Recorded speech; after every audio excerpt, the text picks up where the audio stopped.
Welcome, dear listeners, to a special episode of Obsidian River Productions. Today, we journey back in time to the cobblestone streets of Victorian London, where the story of A Christmas Carol unfolds, penned by the legendary Charles Dickens. This timeless tale, first published in 1843, isn't just a story. It's a profound moral lesson wrapped in the warmth of Christmas.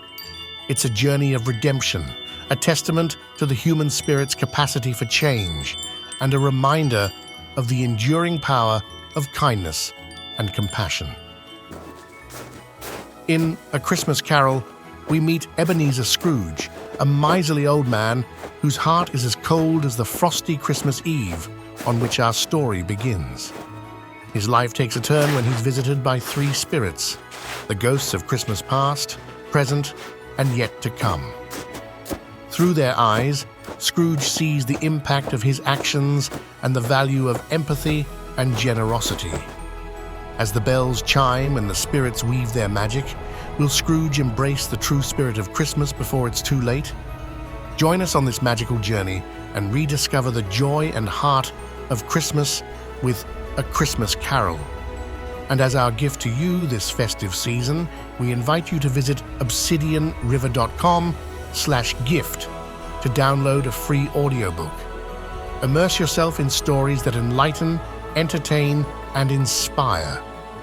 Now let the curtains rise and the story of A Christmas Carol begin. A Christmas Carol, in prose. Being a Ghost Story of Christmas by Charles Dickens. I have endeavored in this ghostly little book to raise the ghost of an idea which shall not put my readers out of humor with themselves, with each other, with the season, or with me. May it haunt their houses pleasantly, and no one wish to lay it. Their faithful friend and servant, C.D. December 1843. Marley's Ghost. Marley was dead, to begin with. There is no doubt whatever about that. The register of his burial was signed by the clergyman, the clerk, the undertaker, and the chief mourner. Scrooge signed it, and Scrooge's name was good upon change for anything he chose to put his hand to. Old Marley was as dead as a doornail. Mind, I don't mean to say that I know, of my own knowledge, what there is particularly dead about a doornail. I might have been inclined myself to regard a coffin nail as the deadest piece of ironmongery in the trade, but the wisdom of our ancestors is in the simile, and my unhallowed hands shall not disturb it, or the country's done for. You will therefore permit me to repeat emphatically that Marley was as dead as a doornail. Scrooge knew he was dead. Of course he did. How could it be otherwise? Scrooge and he were partners for I don't know how many years. Scrooge was his sole executor, his sole administrator, his sole assign, his sole residuary legatee, his sole friend, and sole mourner. And even Scrooge was not so dreadfully cut up by the sad event, but that he was an excellent man of business on the very day of the funeral and solemnized it with an undoubted bargain. The mention of Marley's funeral brings me back to the point I started from. There is no doubt that Marley was dead. This must be distinctly understood, or nothing wonderful can come of the story I am going to relate.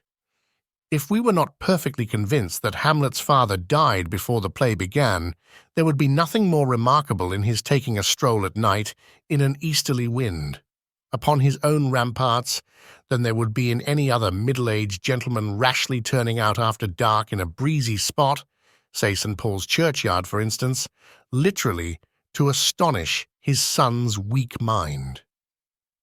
Scrooge never painted out old Marley's name.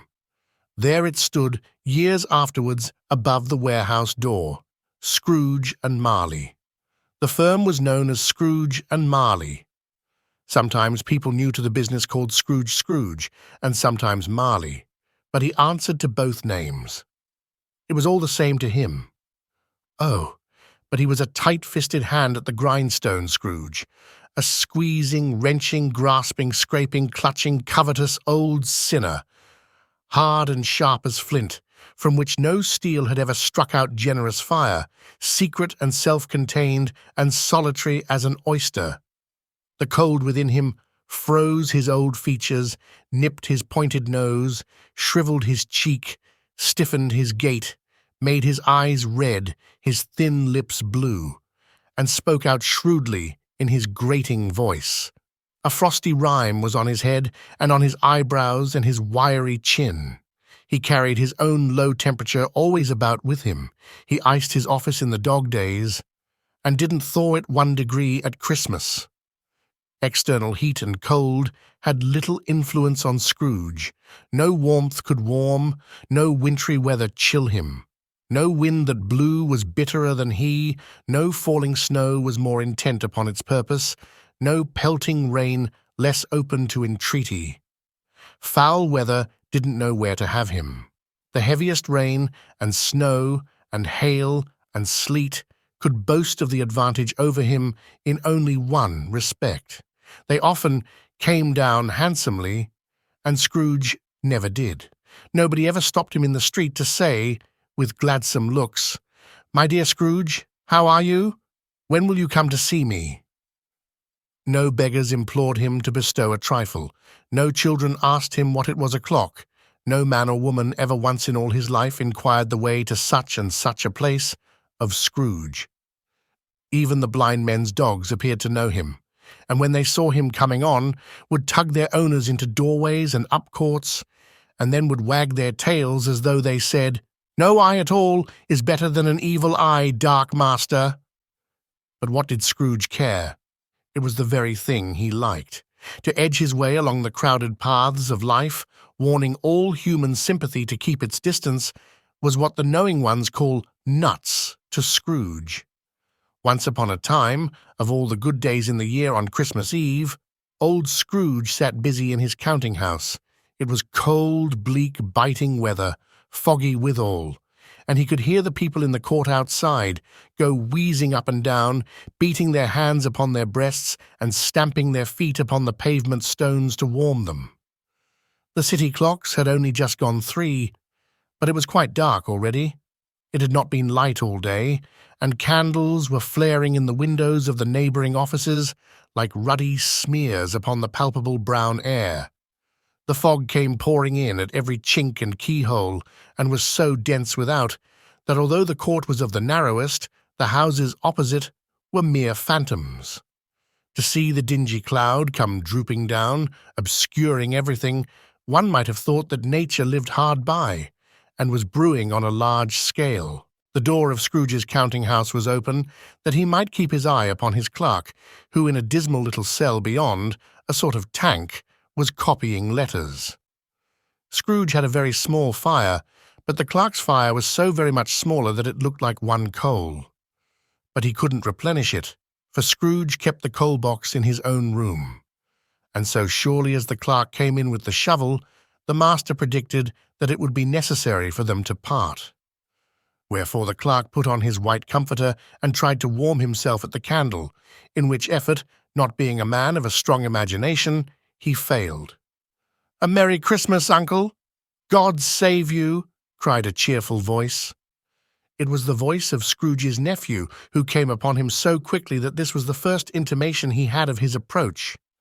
"Bah!" said Scrooge. "Humbug!" He had so heated himself with rapid walking in the fog and frost, this nephew of Scrooge's, that he was all in a glow. His face was ruddy and handsome, his eyes sparkled, and his breath smoked again. "Christmas a humbug, Uncle," said Scrooge's nephew. "You don't mean that, I am sure." "I do," said Scrooge. "Merry Christmas! What right have you to be merry? What reason have you to be merry? You're poor enough." "Come then," returned the nephew gaily. "What right have you to be dismal? What reason have you to be morose? You're rich enough." Scrooge, having no better answer ready on the spur of the moment, said, "Bah!"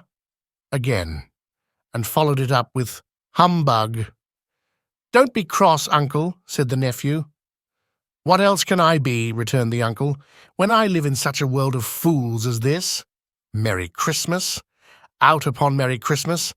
What's Christmas time to you but a time for paying bills without money, a time for finding yourself a year older, but not an hour richer, a time for balancing your books and having every item in them through a round dozen of months presented dead against you? If I could work my will, said Scrooge indignantly, every idiot who goes about with Merry Christmas on his lips should be boiled with his own pudding and buried with a stake of holly through his heart. He should. Uncle, pleaded the nephew. Nephew, returned the uncle sternly, keep Christmas in your own way and let me keep it in mine. Keep it, repeated Scrooge's nephew, but you don't keep it. Let me leave it alone then, said Scrooge. Much good may it do you. Much good it has ever done you. There are many things from which I might have derived good, by which I have not profited, I dare say, returned the nephew. Christmas among the rest. But I am sure I have always thought of Christmas time, when it has come round, apart from the veneration due to its sacred name and origin, if anything belonging to it can be apart from that, as a good time, a kind, forgiving, charitable, pleasant time, the only time I know of in the long calendar of the year, when men and women seem by one consent to open their shut-up hearts freely and to think of people below them as if they really were fellow passengers to the grave, and not another race of creatures bound on other journeys. And therefore, uncle, though it has never put a scrap of gold or silver in my pocket, I believe that it has done me good and will do me good, and I say, God bless it. The clerk in the tank involuntarily applauded. Becoming immediately sensible of the impropriety, he poked the fire and extinguished the last frail spark forever. Let me hear another sound from you, said Scrooge, and you'll keep your Christmas by losing your situation. You're quite a powerful speaker, sir, he added, turning to his nephew. I wonder you don't go into Parliament. Don't be angry, uncle. Come, dine with us tomorrow. Scrooge said that he would see him. Yes, indeed he did. He went the whole length of the expression and said that he would see him in that extremity first. But why? Cried Scrooge's nephew. Why? Why did you get married? Said Scrooge. Because I fell in love. Because you fell in love, growled Scrooge, as if that were the only one thing in the world more ridiculous than a Merry Christmas. Good afternoon. Nay, uncle, but you never came to see me before that happened. Why give it as a reason for not coming now? Good afternoon, said Scrooge. I want nothing from you. I ask nothing of you. Why cannot we be friends? Good afternoon, said Scrooge. I am sorry with all my heart to find you so resolute. We have never had any quarrel to which I have been a party. But I have made the trial in homage to Christmas, and I'll keep my Christmas humour to the last. So, a Merry Christmas, uncle. Good afternoon, said Scrooge, and a Happy New Year.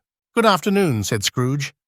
His nephew left the room without an angry word, notwithstanding.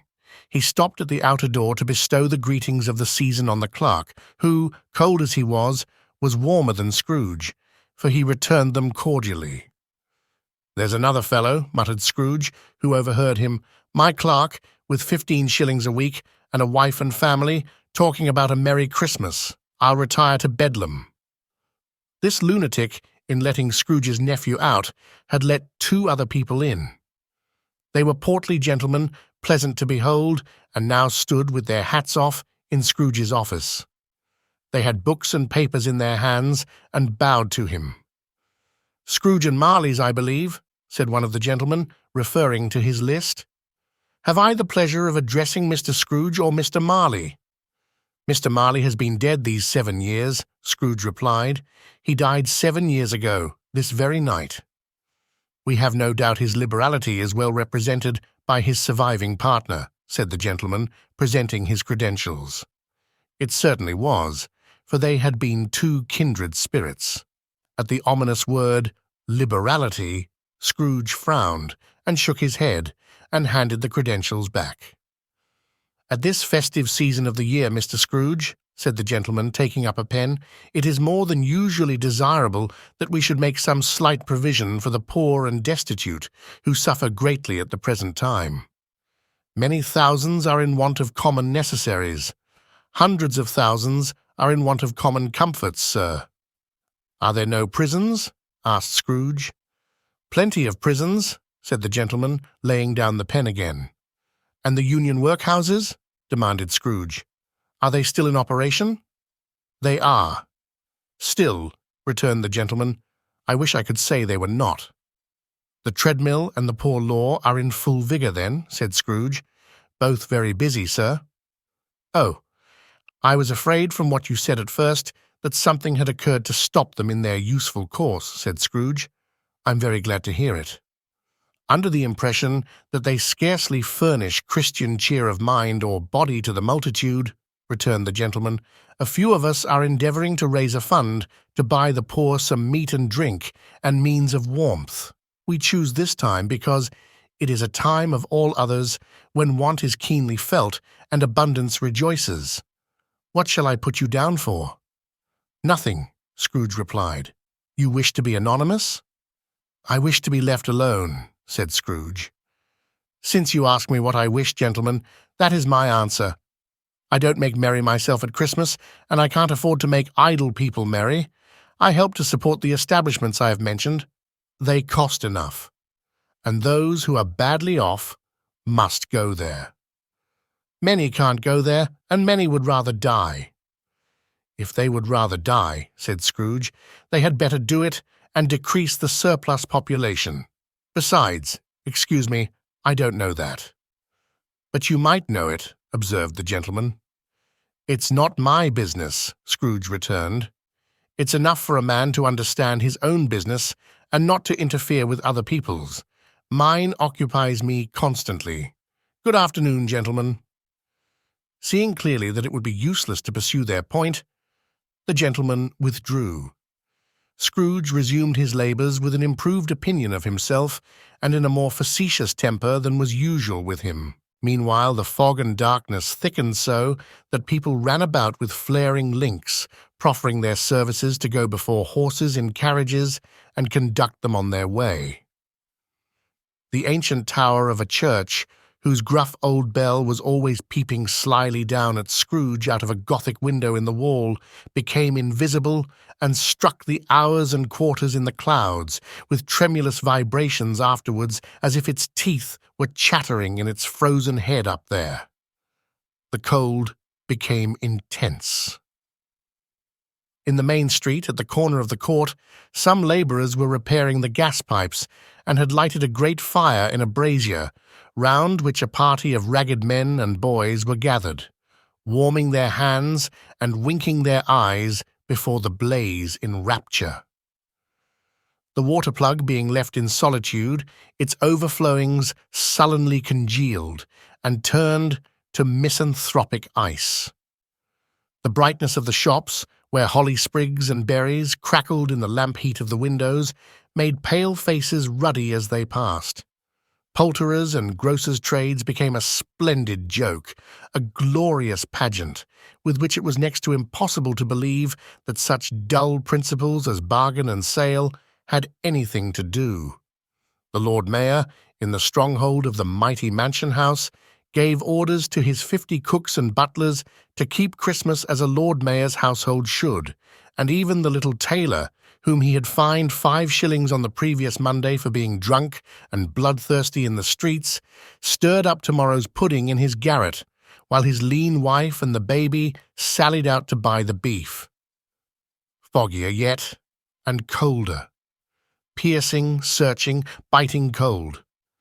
If the good St. Dunstan had but nipped the evil spirit's nose with a touch of such weather as that, instead of using his familiar weapons, then indeed he would have roared to lusty purpose.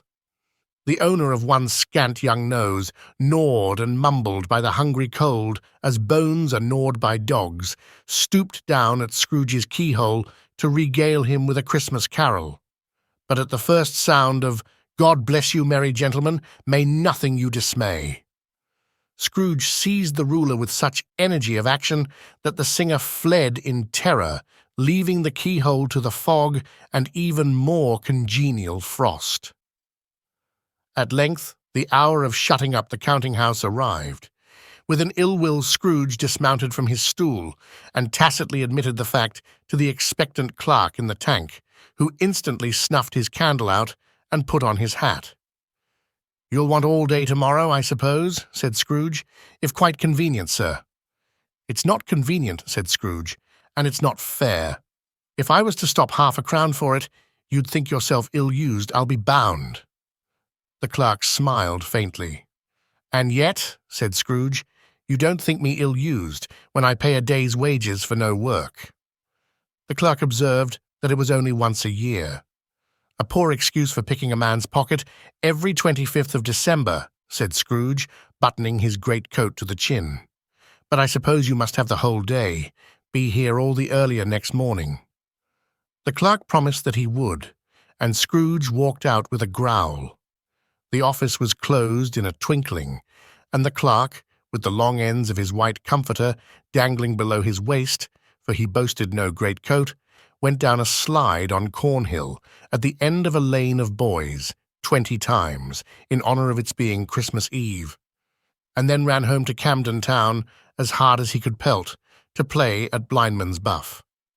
Scrooge took his melancholy dinner in his usual melancholy tavern, and having read all the newspapers and beguiled the rest of the evening with his banker's book, went home to bed. He lived in chambers which had once belonged to his deceased partner. They were a gloomy suite of rooms, in a lowering pile of building up a yard, where it had so little business to be that one could scarcely help fancying it must have run there when it was a young house, playing at hide-and-seek with other houses and forgotten the way out again. It was old enough now, and dreary enough, for nobody lived in it but Scrooge, the other rooms being all let out as offices. The yard was so dark that even Scrooge, who knew its every stone, was fain to grope with his hands. The fog and frost so hung about the black old gateway of the house that it seemed as if the genius of the weather sat in mournful meditation on the threshold. Now it is a fact that there was nothing at all particular about the knocker on the door, except that it was very large. It is also a fact that Scrooge had seen it, night and morning, during his whole residence in that place. Also that Scrooge had as little of what is called fancy about him as any man in the city of London, even including, which is a bold word, the corporation, alderman, and livery. Let it also be borne in mind that Scrooge had not bestowed one thought on Marley since his last mention of his 7 years dead partner that afternoon. And then let any man explain to me, if he can, how it happened that Scrooge, having his key in the lock of the door, saw in the knocker, without its undergoing any intermediate process of change, not a knocker, but Marley's face. Marley's face. It was not in impenetrable shadow as the other objects in the yard were, but had a dismal light about it, like a bad lobster in a dark cellar. It was not angry or ferocious, but looked at Scrooge as Marley used to look, with ghostly spectacles turned up on its ghostly forehead. The hair was curiously stirred, as if by breath or hot air, and though the eyes were wide open, they were perfectly motionless. That, and its livid colour, made it horrible. But its horror seemed to be in spite of the face and beyond its control, rather than a part of its own expression.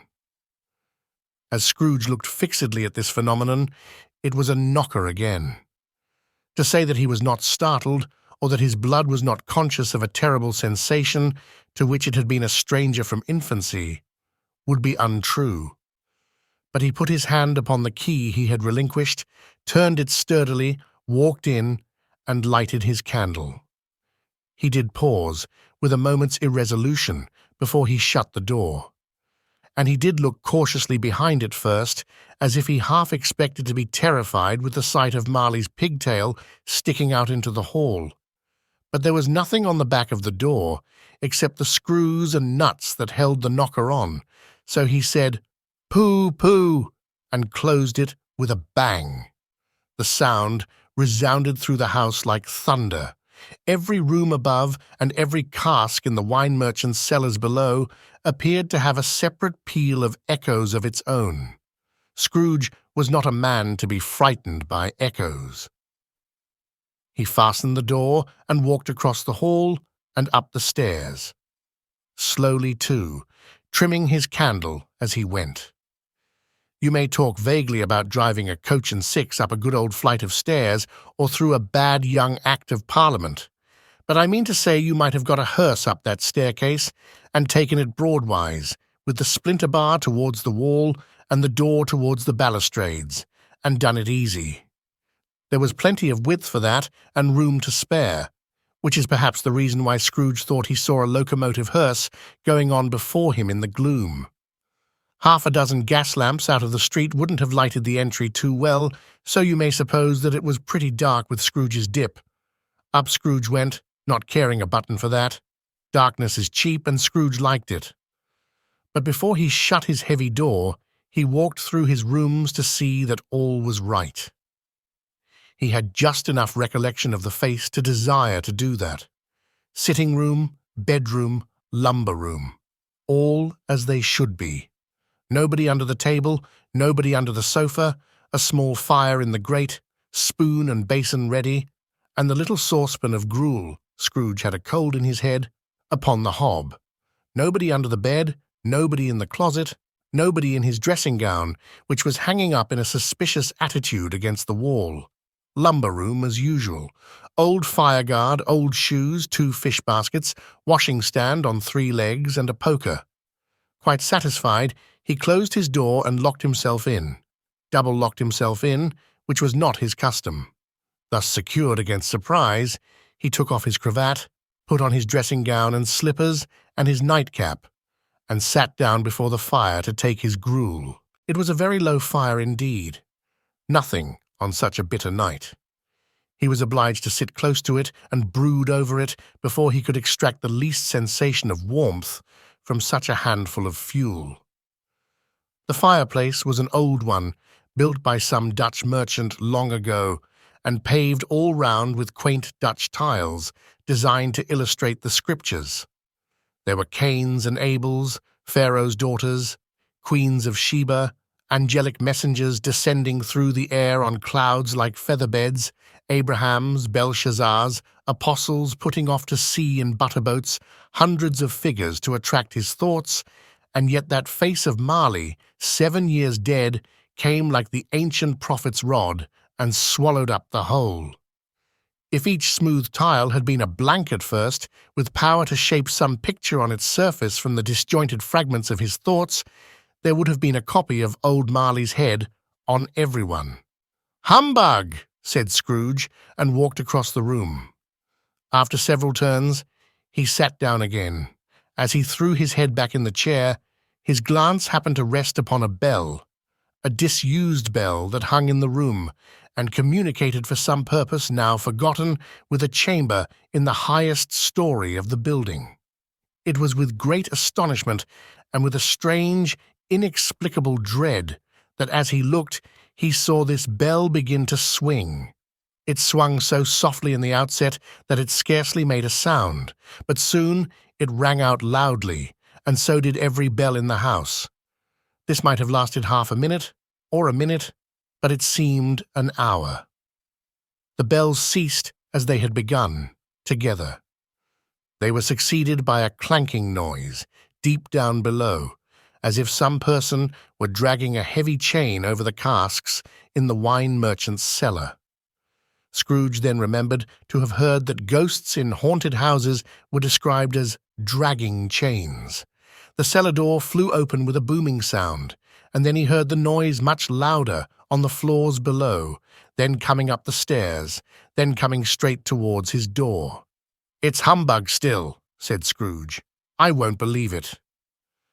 His colour changed, though, when, without a pause, it came on through the heavy door and passed into the room before his eyes. Upon its coming in, the dying flame leaped up as though it cried, "I know him, Marley's ghost," and fell again. The same face, the very same. Marley in his pigtail, usual waistcoat, tights and boots, the tassels on the latter bristling like his pigtail and his coat skirts and the hair upon his head. The chain he drew was clasped about his middle. It was long and wound about him like a tail, and it was made, for Scrooge observed it closely, of cash boxes, keys, padlocks, ledgers, deeds, and heavy purses wrought in steel. His body was transparent, so that Scrooge, observing him and looking through his waistcoat, could see the 2 buttons on his coat behind.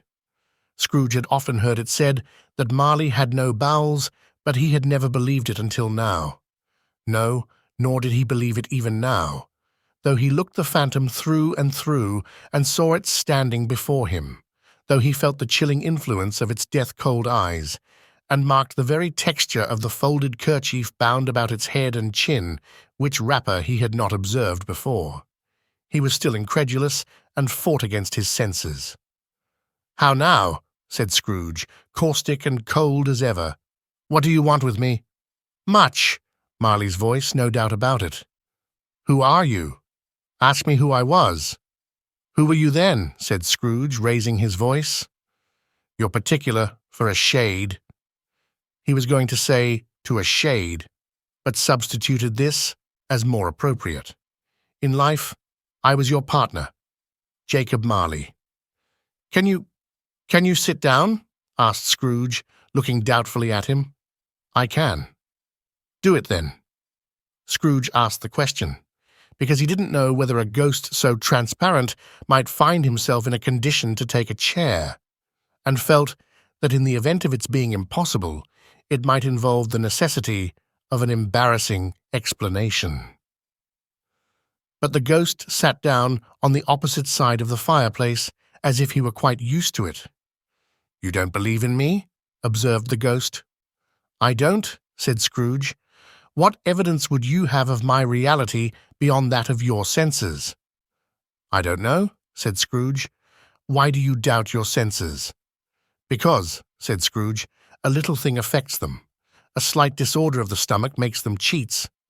You may be an undigested bit of beef, a blot of mustard, a crumb of cheese, a fragment of an underdone potato.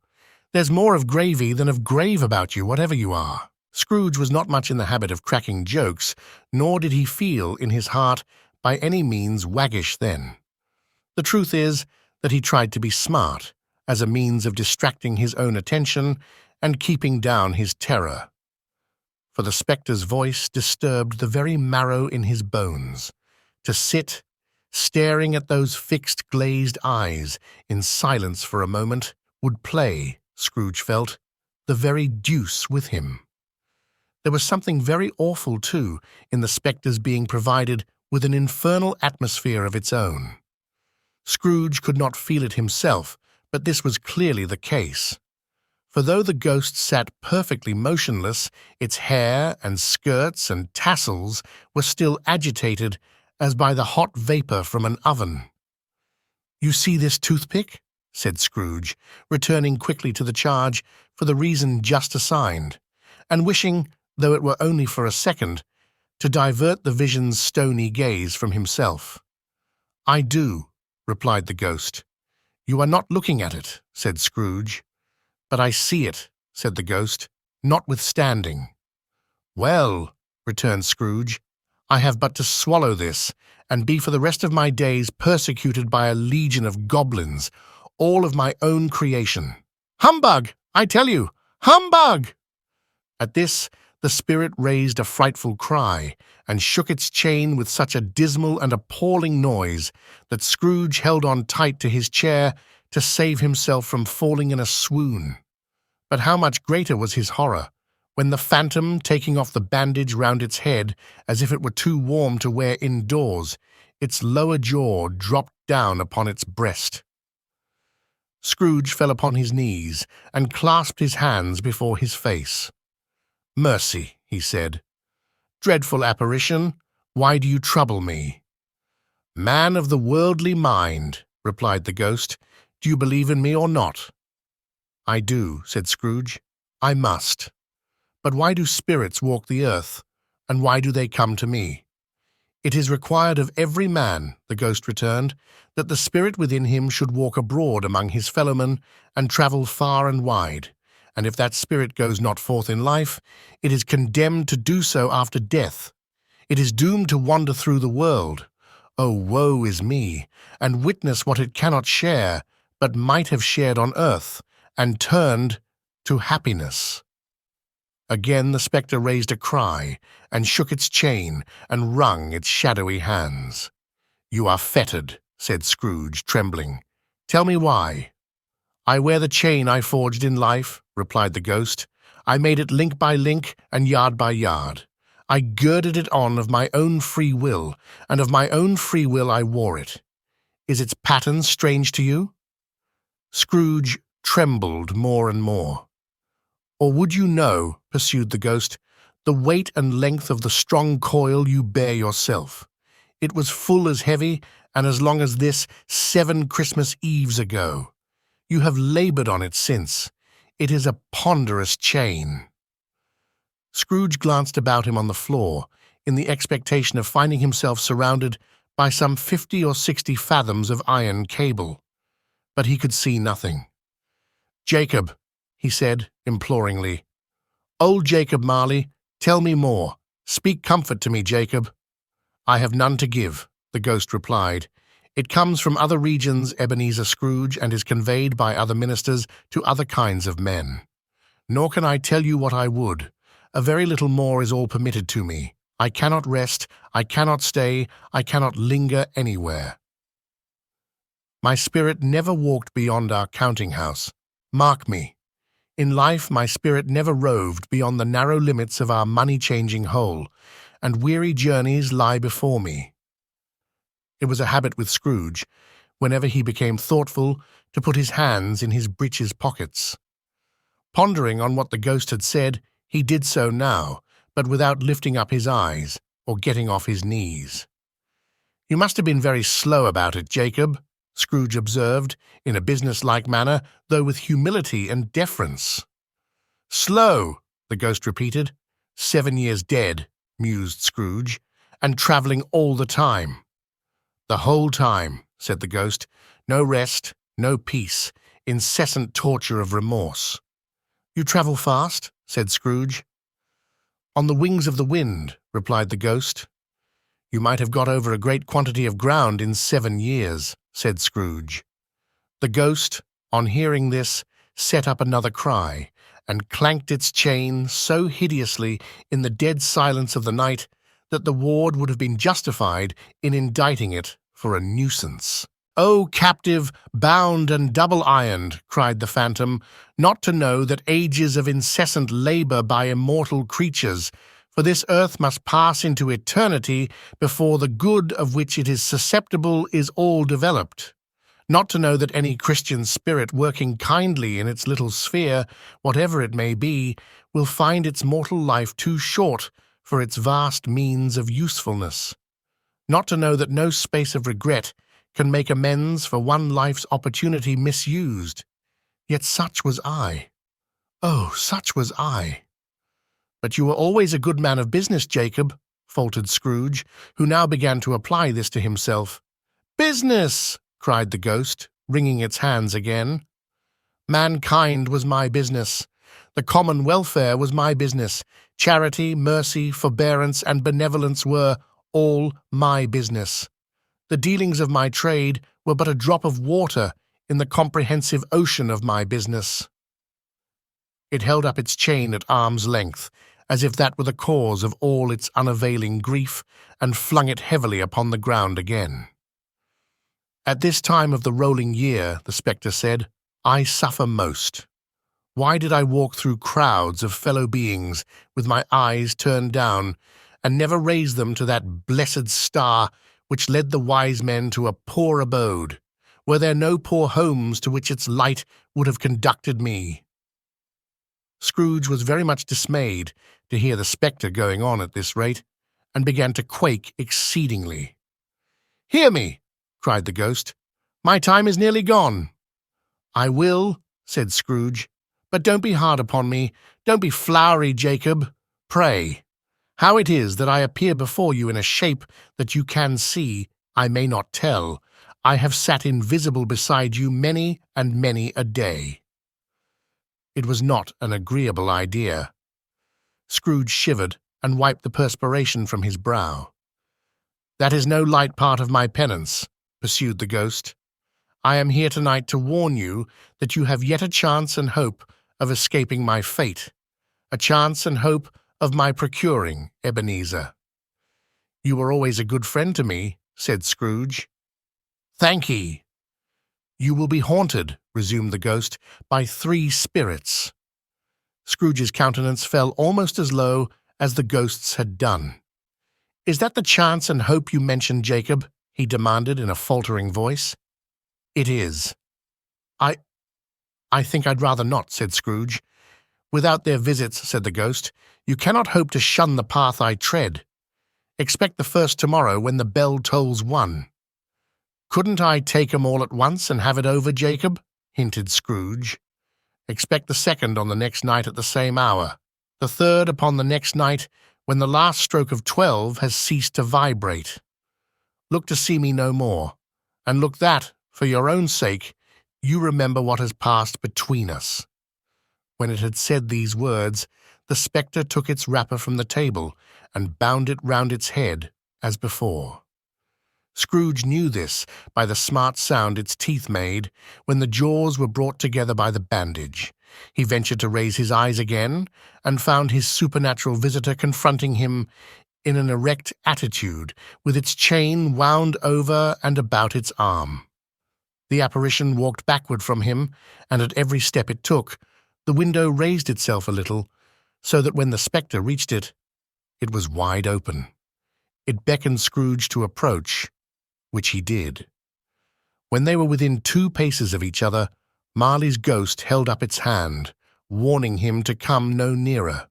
Scrooge stopped, not so much in obedience as in surprise and fear, for on the raising of the hand he became sensible of confused noises in the air, incoherent sounds of lamentation and regret, wailings inexpressibly sorrowful and self-accusatory.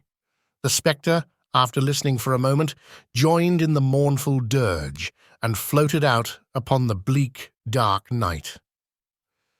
Scrooge followed to the window, desperate in his curiosity. He looked out. The air was filled with phantoms, wandering hither and thither in restless haste and moaning as they went. Every one of them wore chains like Marley's ghost. Some few, they might be guilty governments, were linked together. None were free. Many had been personally known to Scrooge in their lives. He had been quite familiar with one old ghost in a white waistcoat with a monstrous iron safe attached to its ankle, who cried piteously at being unable to assist a wretched woman with an infant whom it saw below upon a doorstep. The misery with them all was, clearly, that they sought to interfere for good in human matters and had lost the power forever. Whether these creatures faded into mist or mist enshrouded them, he could not tell. But they and their spirit voices faded together, and the night became as it had been when he walked home. Scrooge closed the window and examined the door by which the ghost had entered. It was double-locked, as he had locked it with his own hands, and the bolts were undisturbed. He tried to say, "Humbug," but stopped at the first syllable. And being, from the emotion he had undergone, or the fatigues of the day, or his glimpse of the invisible world, or the dull conversation of the ghost, or the lateness of the hour, much in need of repose, went straight to bed without undressing, and fell asleep upon the instant. The first of the 3 spirits. When Scrooge awoke, it was so dark that, looking out of bed, he could scarcely distinguish the transparent window from the opaque walls of his chamber.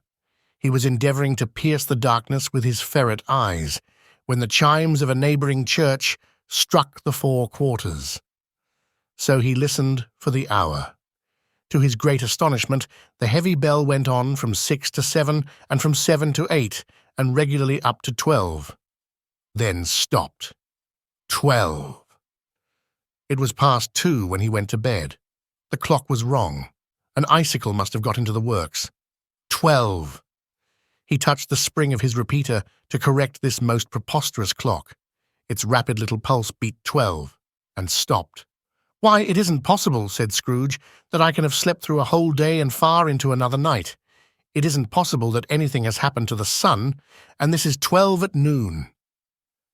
The idea being an alarming one, he scrambled out of bed and groped his way to the window.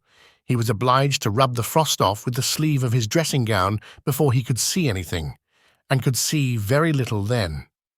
All he could make out was that it was still very foggy and extremely cold, and that there was no noise of people running to and fro and making a great stir, as there unquestionably would have been if night had beaten off bright day and taken possession of the world. This was a great relief, because 3 days after sight of this first of exchange pay to Mr. Ebenezer Scrooge or his order, and so forth, would have become a mere United States security if there were no days to count by. Scrooge went to bed again, and thought and thought and thought it over and over and over, and could make nothing of it. The more he thought, the more perplexed he was, and the more he endeavoured not to think, the more he thought. Marley's ghost bothered him exceedingly. Every time he resolved within himself, after mature inquiry, that it was all a dream, his mind flew back again, like a strong spring released, to its first position, and presented the same problem to be worked all through. Was it a dream or not? Scrooge lay in this state until the chime had gone 3/4 more, when he remembered on a sudden that the ghost had warned him of a visitation when the bell tolled one. He resolved to lie awake until the hour was past, and, considering that he could no more go to sleep than go to heaven, this was perhaps the wisest resolution in his power. The quarter was so long that he was more than once convinced he must have sunk into a doze unconsciously and missed the clock. At length it broke upon his listening ear. "Ding-dong! 1/4 past," said Scrooge, counting. "Ding-dong!" "Half-past," said Scrooge. "Ding-dong!" "1/4 to it," said Scrooge. "Ding-dong!" "The hour itself," said Scrooge triumphantly, "and nothing else." He spoke before the hour bell sounded, which it now did with a deep, dull, hollow, melancholy 1. Light flashed up in the room upon the instant, and the curtains of his bed were drawn. The curtains of his bed were drawn aside, I tell you, by a hand. Not the curtains at his feet, nor the curtains at his back, but those to which his face was addressed. The curtains of his bed were drawn aside, and Scrooge, starting up into a half-recumbent attitude, found himself face to face with the unearthly visitor who drew them, as close to it as I am now to you, and I am standing in the spirit at your elbow. It was a strange figure, like a child, yet not so like a child as like an old man, viewed through some supernatural medium, which gave him the appearance of having receded from the view and being diminished to a child's proportions.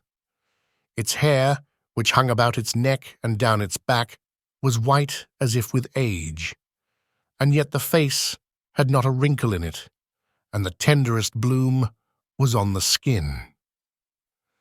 The arms were very long and muscular, the hands the same, as if its hold were of uncommon strength. Its legs and feet, most delicately formed, were, like those upper members, bare. It wore a tunic of the purest white, and round its waist was bound a lustrous belt, the sheen of which was beautiful. It held a branch of fresh green holly in its hand, and, in singular contradiction of that wintry emblem, had its dress trimmed with summer flowers.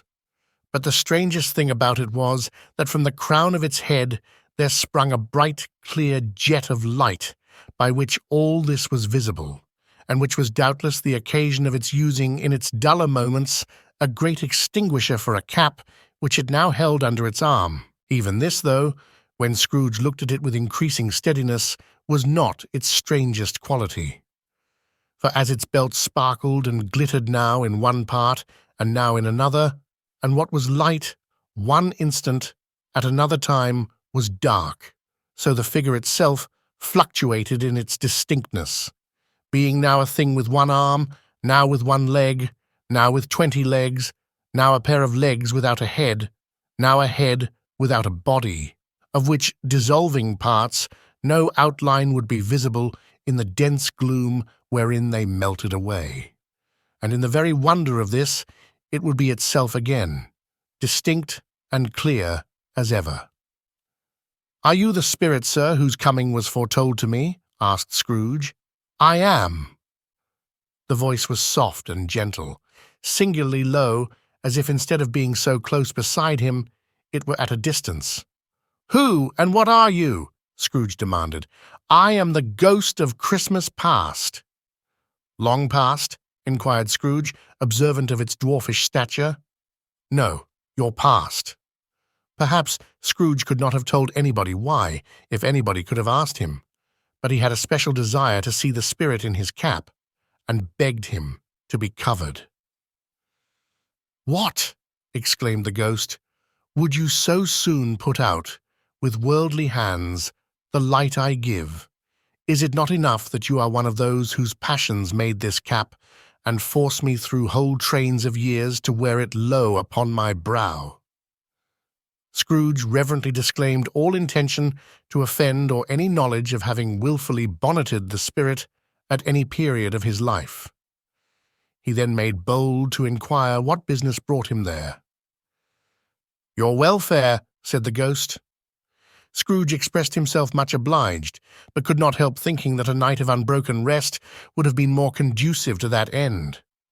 The spirit must have heard him thinking, for it said immediately, "Your reclamation, then. Take heed." It put out its strong hand as it spoke, and clasped him gently by the arm. "Rise, and walk with me." It would have been in vain for Scrooge to plead that the weather and the hour were not adapted to pedestrian purposes. That bed was warm, and the thermometer a long way below freezing, that he was clad but lightly in his slippers, dressing-gown, and nightcap, and that he had a cold upon him at that time. The grasp, though gentle as a woman's hand, was not to be resisted.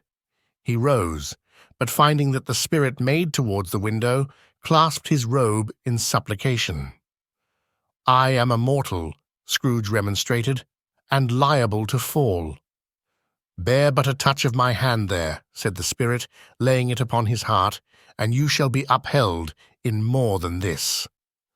As the words were spoken, they passed through the wall, and stood upon an open country road, with fields on either hand. The city had entirely vanished. Not a vestige of it was to be seen. The darkness and the mist had vanished with it, for it was a clear, cold winter day, with snow upon the ground. "Good heaven!" said Scrooge, clasping his hands together as he looked about him. "I was bred in this place. I was a boy here." The spirit gazed upon him mildly. Its gentle touch, though it had been light and instantaneous, appeared still present to the old man's sense of feeling.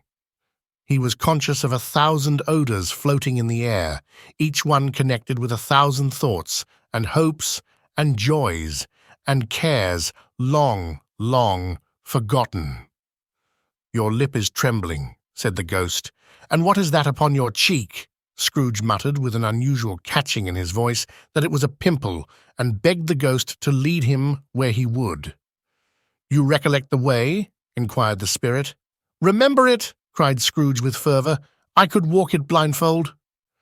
"Strange to have forgotten it for so many years," observed the ghost. "Let us go on." They walked along the road, Scrooge recognizing every gate and post and tree, until a little market town appeared in the distance, with its bridge, its church, and winding river. Some shaggy ponies now were seen trotting towards them with boys upon their backs, who called to other boys in country gigs and carts driven by farmers. All these boys were in great spirits and shouted to each other, until the broad fields were so full of merry music that the crisp air laughed to hear it. "These are but shadows of the things that have been," said the ghost. "They have no consciousness of us." The jocund travellers came on, and as they came, Scrooge knew and named them everyone. Why was he rejoiced beyond all bounds to see them? Why did his cold eye glisten and his heart leap up as they went past? Why was he filled with gladness when he heard them give each other Merry Christmas as they parted at crossroads and byways for their several homes? What was Merry Christmas to Scrooge, out upon Merry Christmas? What good had it ever done to him? "The school is not quite deserted," said the ghost. "A solitary child, neglected by his friends, is left there still." Scrooge said he knew it, and he sobbed. They left the high road by a well-remembered lane, and soon approached a mansion of dull red brick with a little weathercock-surmounted cupola on the roof and a bell hanging in it.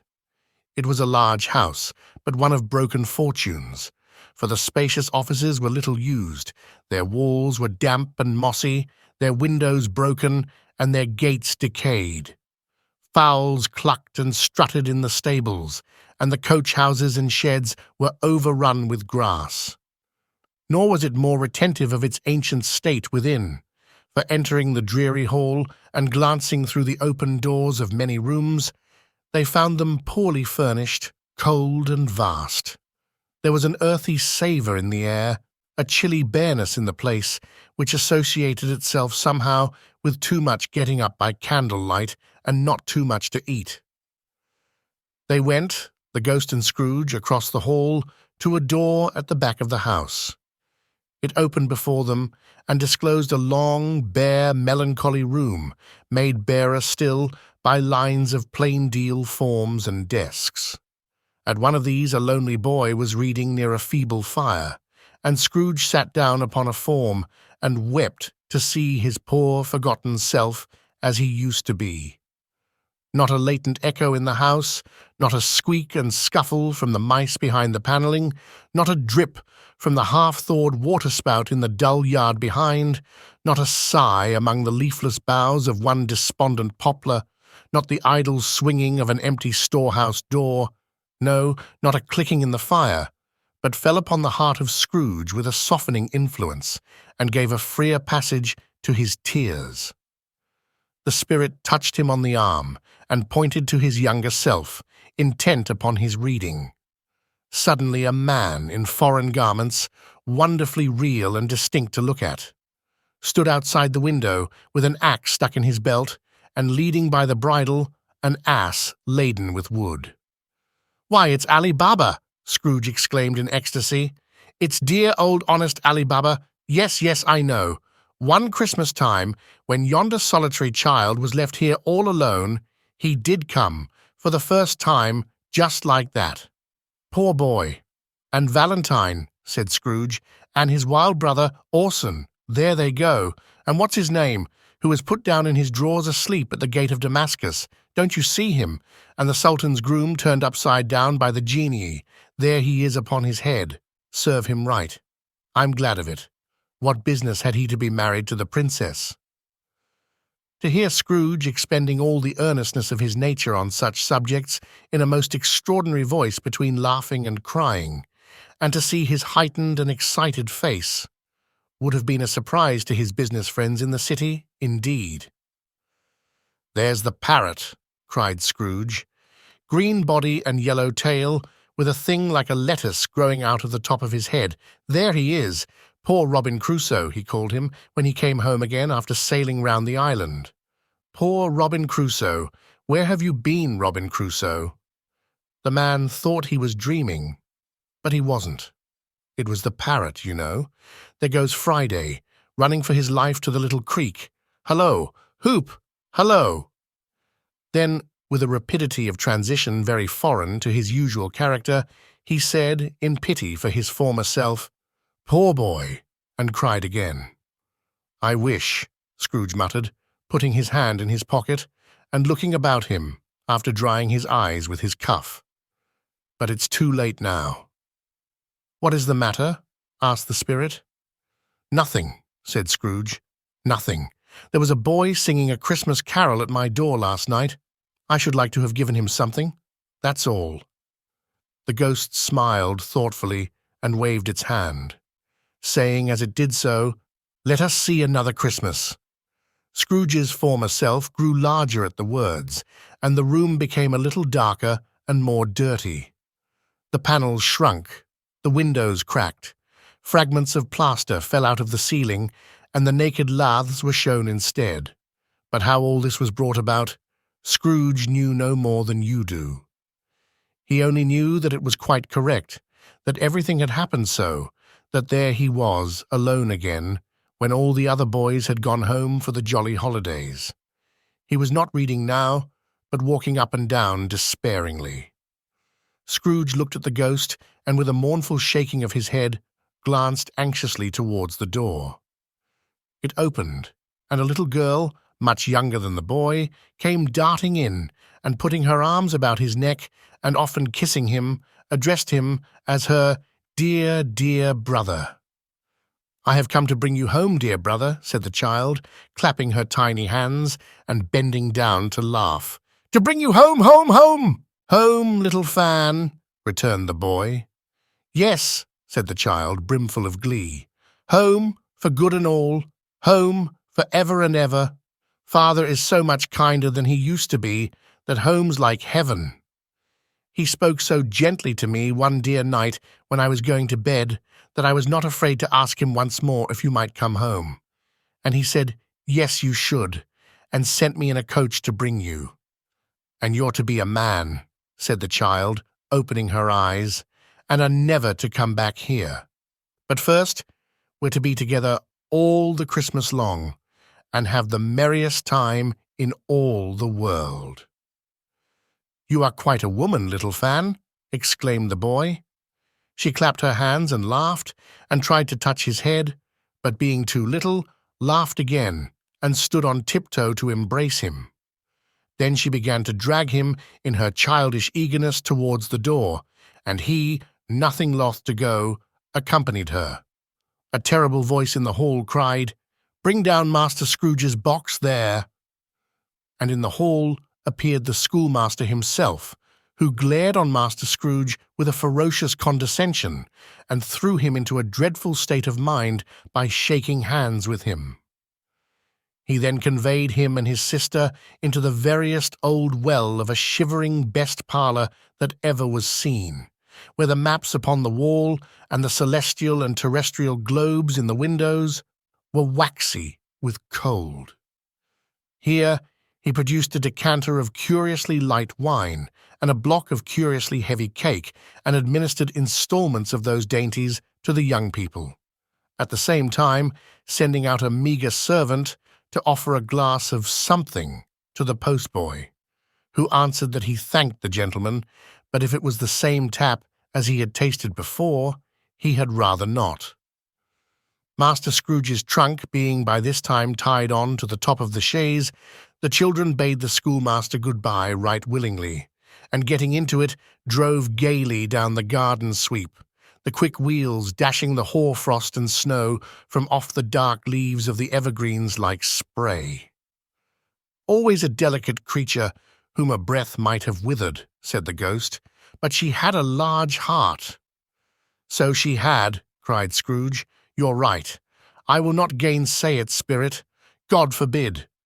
"She died a woman," said the ghost, "and had, as I think, children." "One child," Scrooge returned. "True," said the ghost, "your nephew." Scrooge seemed uneasy in his mind, and answered briefly, "Yes."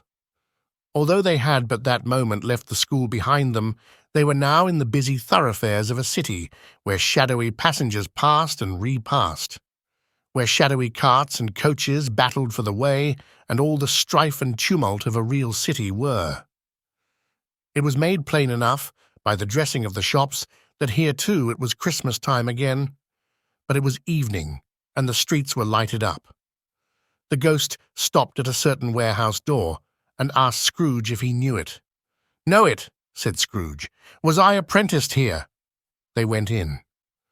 At sight of an old gentleman in a Welsh wig, sitting behind such a high desk that if he had been 2 inches taller, he must have knocked his head against the ceiling, Scrooge cried in great excitement, "Why, it's old Fezziwig! Bless his heart, it's Fezziwig alive again!" Old Fezziwig laid down his pen and looked up at the clock, which pointed to the hour of 7. He rubbed his hands, adjusted his capacious waistcoat, laughed all over himself from his shoes to his organ of benevolence, and called out in a comfortable, oily, rich, fat, jovial voice, "Yo-ho there! Ebenezer! Dick!" Scrooge's former self, now grown a young man, came briskly in, accompanied by his fellow prentice. "Dick Wilkins, to be sure," said Scrooge to the ghost. "Bless me, yes, there he is. He was very much attached to me, was Dick. Poor Dick, dear, dear." "Yo-ho, my boys," said Fezziwig. "No more work tonight. Christmas Eve, Dick.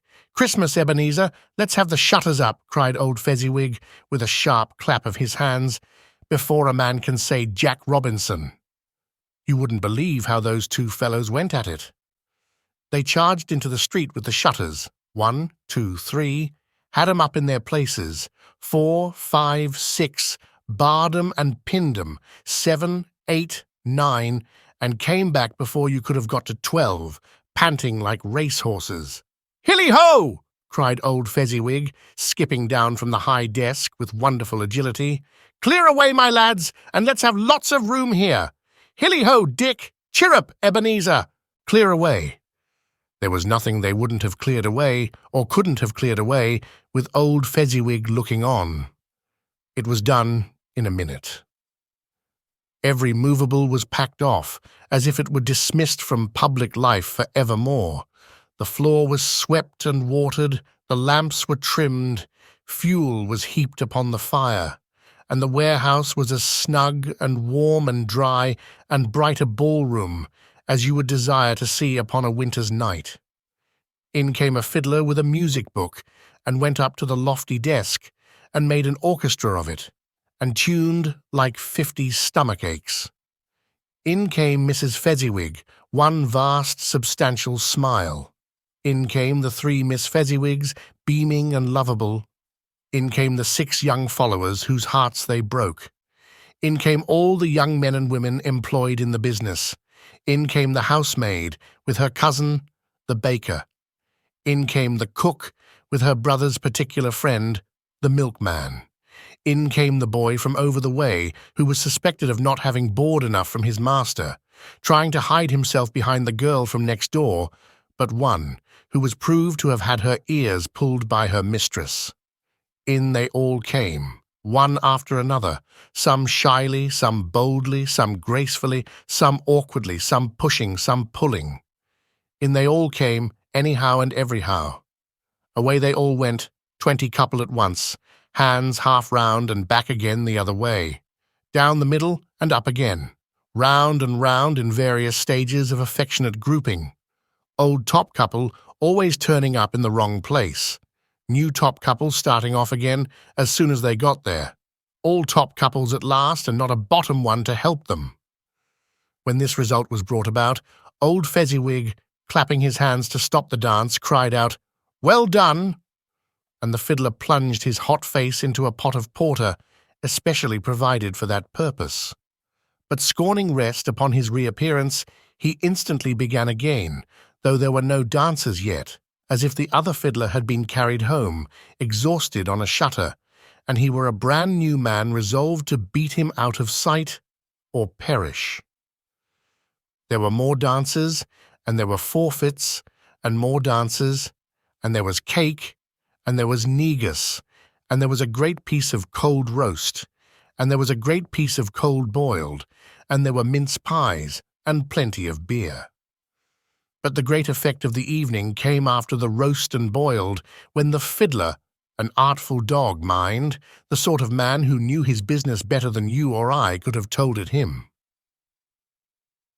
struck up Sir Roger de Coverley. Then old Fezziwig stood out to dance with Mrs. Fezziwig, top couple too, with a good stiff piece of work cut out for them, 3 or 4 and 20 pair of partners, people who were not to be trifled with, people who would dance and had no notion of walking. But if they had been twice as many, 4 times, old Fezziwig would have been a match for them, and so would Mrs. Fezziwig. As to her, she was worthy to be his partner in every sense of the term. If that's not high praise, tell me higher, and I'll use it." A positive light appeared to issue from Fezziwig's calves. They shone in every part of the dance like moons. You couldn't have predicted at any given time what would have become of them next.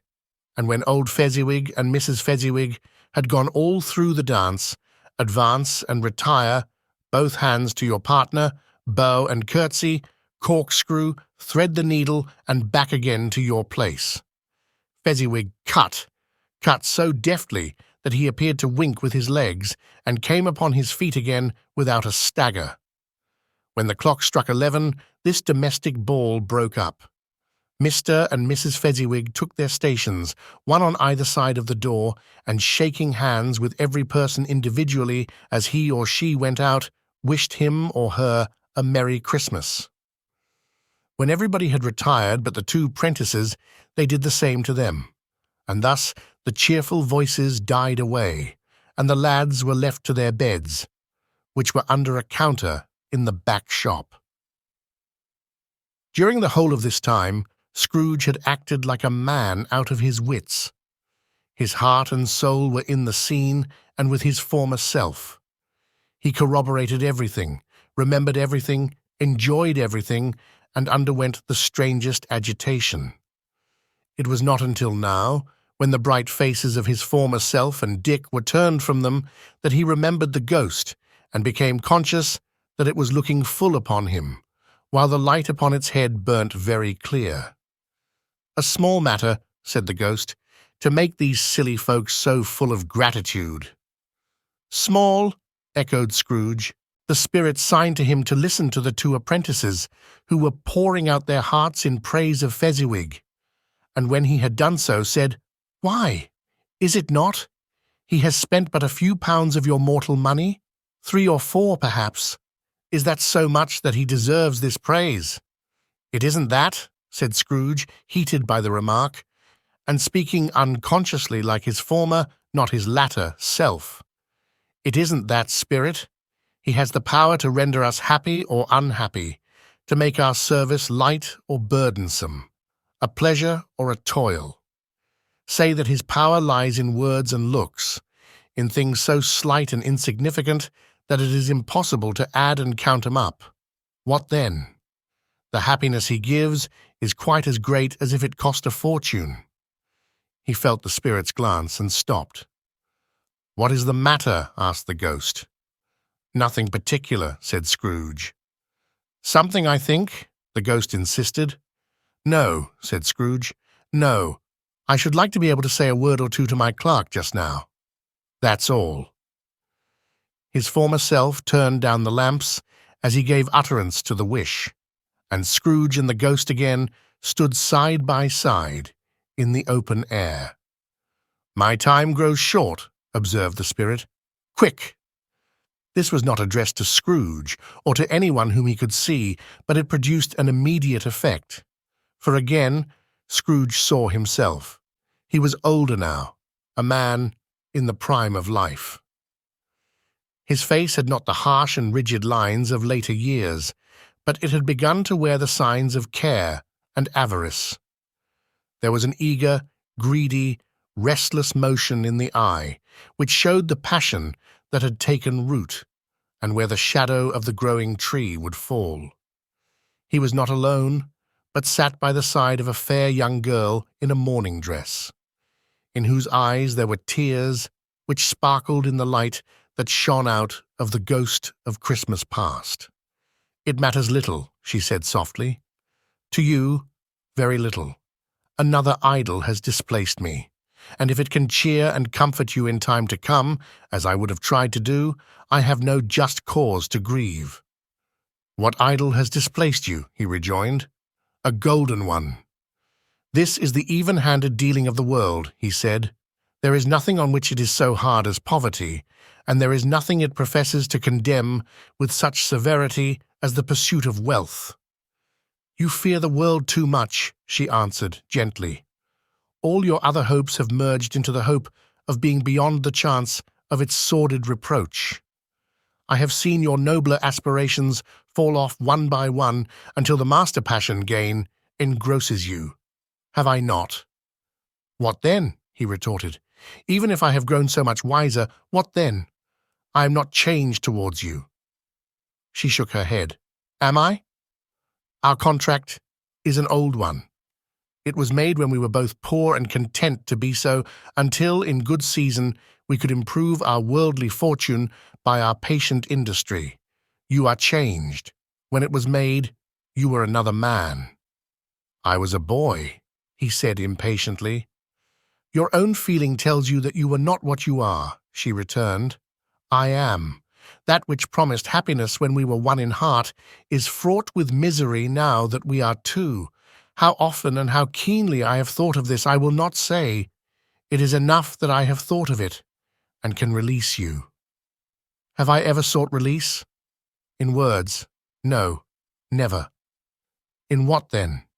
In a changed nature, in an altered spirit, in another atmosphere of life, another hope as its great end, in everything that made my love of any worth or value in your sight. "If this had never been between us," said the girl, looking mildly, but with steadiness, upon him, "tell me, would you seek me out, and try to win me now? Ah, no." He seemed to yield to the justice of this supposition in spite of himself. But he said with a struggle, "You think not." "I would gladly think otherwise if I could," she answered. "Heaven knows. When I have learned a truth like this, I know how strong and irresistible it must be. But if you were free today, tomorrow, yesterday, can even I believe that you would choose a dowerless girl, you who, in your very confidence with her, weigh everything by gain, or choosing her, if for a moment you were false enough to your one guiding principle to do so, do I not know that your repentance and regret would surely follow? I do, and I release you, with a full heart, for the love of him you once were." He was about to speak, but with her head turned from him, she resumed. "You may, the memory of what is past half makes me hope you will, have pain in this. A very, very brief time, and you will dismiss the recollection of it, gladly, as an unprofitable dream, from which it happened well that you awoke. May you be happy in the life you have chosen." She left him, and they parted. "Spirit," said Scrooge, "show me no more. Conduct me home. Why do you delight to torture me?" "One shadow more," exclaimed the ghost.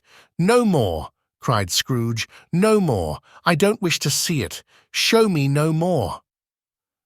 But the relentless ghost pinioned him in both his arms, and forced him to observe what happened next. They were in another scene and place, a room not very large or handsome, but full of comfort. Near to the winter fire sat a beautiful young girl, so like that last that Scrooge believed it was the same, until he saw her, now a comely matron, sitting opposite her daughter. The noise in this room was perfectly tumultuous, for there were more children there than Scrooge in his agitated state of mind could count. And unlike the celebrated herd in the poem, they were not 40 children conducting themselves like one, but every child was conducting itself like 40. The consequences were uproarious beyond belief, but no one seemed to care. On the contrary, the mother and daughter laughed heartily and enjoyed it very much, and the latter, soon beginning to mingle in the sports, got pillaged by the young brigands most ruthlessly. What would I not have given to be one of them, though I never could have been so rude? No, no, I wouldn't for the wealth of all the world have crushed that braided hair and torn it down, and for the precious little shoe, I wouldn't have plucked it off, God bless my soul, to save my life. As to measuring her waist in sport as they did, bold young brood, I couldn't have done it. I should have expected my arm to have grown round it for a punishment, and never come straight again. And yet I should have dearly liked, I own, to have touched her lips, to have questioned her that she might have opened them, to have looked upon the lashes of her downcast eyes, and never raised a blush, to have let loose waves of hair, an inch of which would be a keepsake beyond price. In short, I should have liked, I do confess, to have had the lightest license of a child, and yet to have been man enough to know its value. But now, A knocking at the door was heard, and such a rush immediately ensued that she, with laughing face and plundered dress, was borne towards it, the centre of a flushed and boisterous group, just in time to greet the father, who came home attended by a man laden with Christmas toys and presents. Then the shouting and the struggling and the onslaught that was made on the defenceless porter, the scaling him with chairs for ladders to dive into his pockets, despoil him of brown paper parcels, hold on tight by his cravat, hug him round his neck, pommel his back, and kick his legs in irrepressible affection. The shouts of wonder and delight with which the development of every package was received. The terrible announcement that the baby had been taken in the act of putting a doll's frying pan into his mouth and was more than suspected of having swallowed a fictitious turkey glued on a wooden platter. The immense relief of finding this a false alarm. The joy and gratitude and ecstasy. They are all indescribable alike. It is enough that by degrees the children and their emotions got out of the parlour, and by one stair at a time up to the top of the house, where they went to bed and so subsided. And now Scrooge looked on more attentively than ever, when the master of the house, having his daughter leaning fondly on him, sat down with her and her mother at his own fireside. And when he thought that such another creature, quite as graceful and as full of promise, might have called him father and been a springtime in the haggard winter of his life, his sight grew very dim indeed. "Belle," said the husband, turning to his wife with a smile, "I saw an old friend of yours this afternoon." "Who was it?" "Guess." "How can I?" "Tut, don't I know?" she added in the same breath, laughing as he laughed. "Mr. Scrooge." Mr. Scrooge it was. I passed his office window, and as it was not shut up, and he had a candle inside, I could scarcely help seeing him. "His partner lies upon the point of death, I hear, and there he sat alone. Quite alone in the world, I do believe." "Spirit," said Scrooge in a broken voice, "remove me from this place." "I told you these were shadows of the things that have been," said the ghost, "that they are what they are. Do not blame me." "Remove me!" Scrooge exclaimed. "I cannot bear it." He turned upon the ghost, and seeing that it looked upon him with a face in which in some strange way there were fragments of all the faces it had shown him, wrestled with it. "Leave me! Take me back! Haunt me no longer!"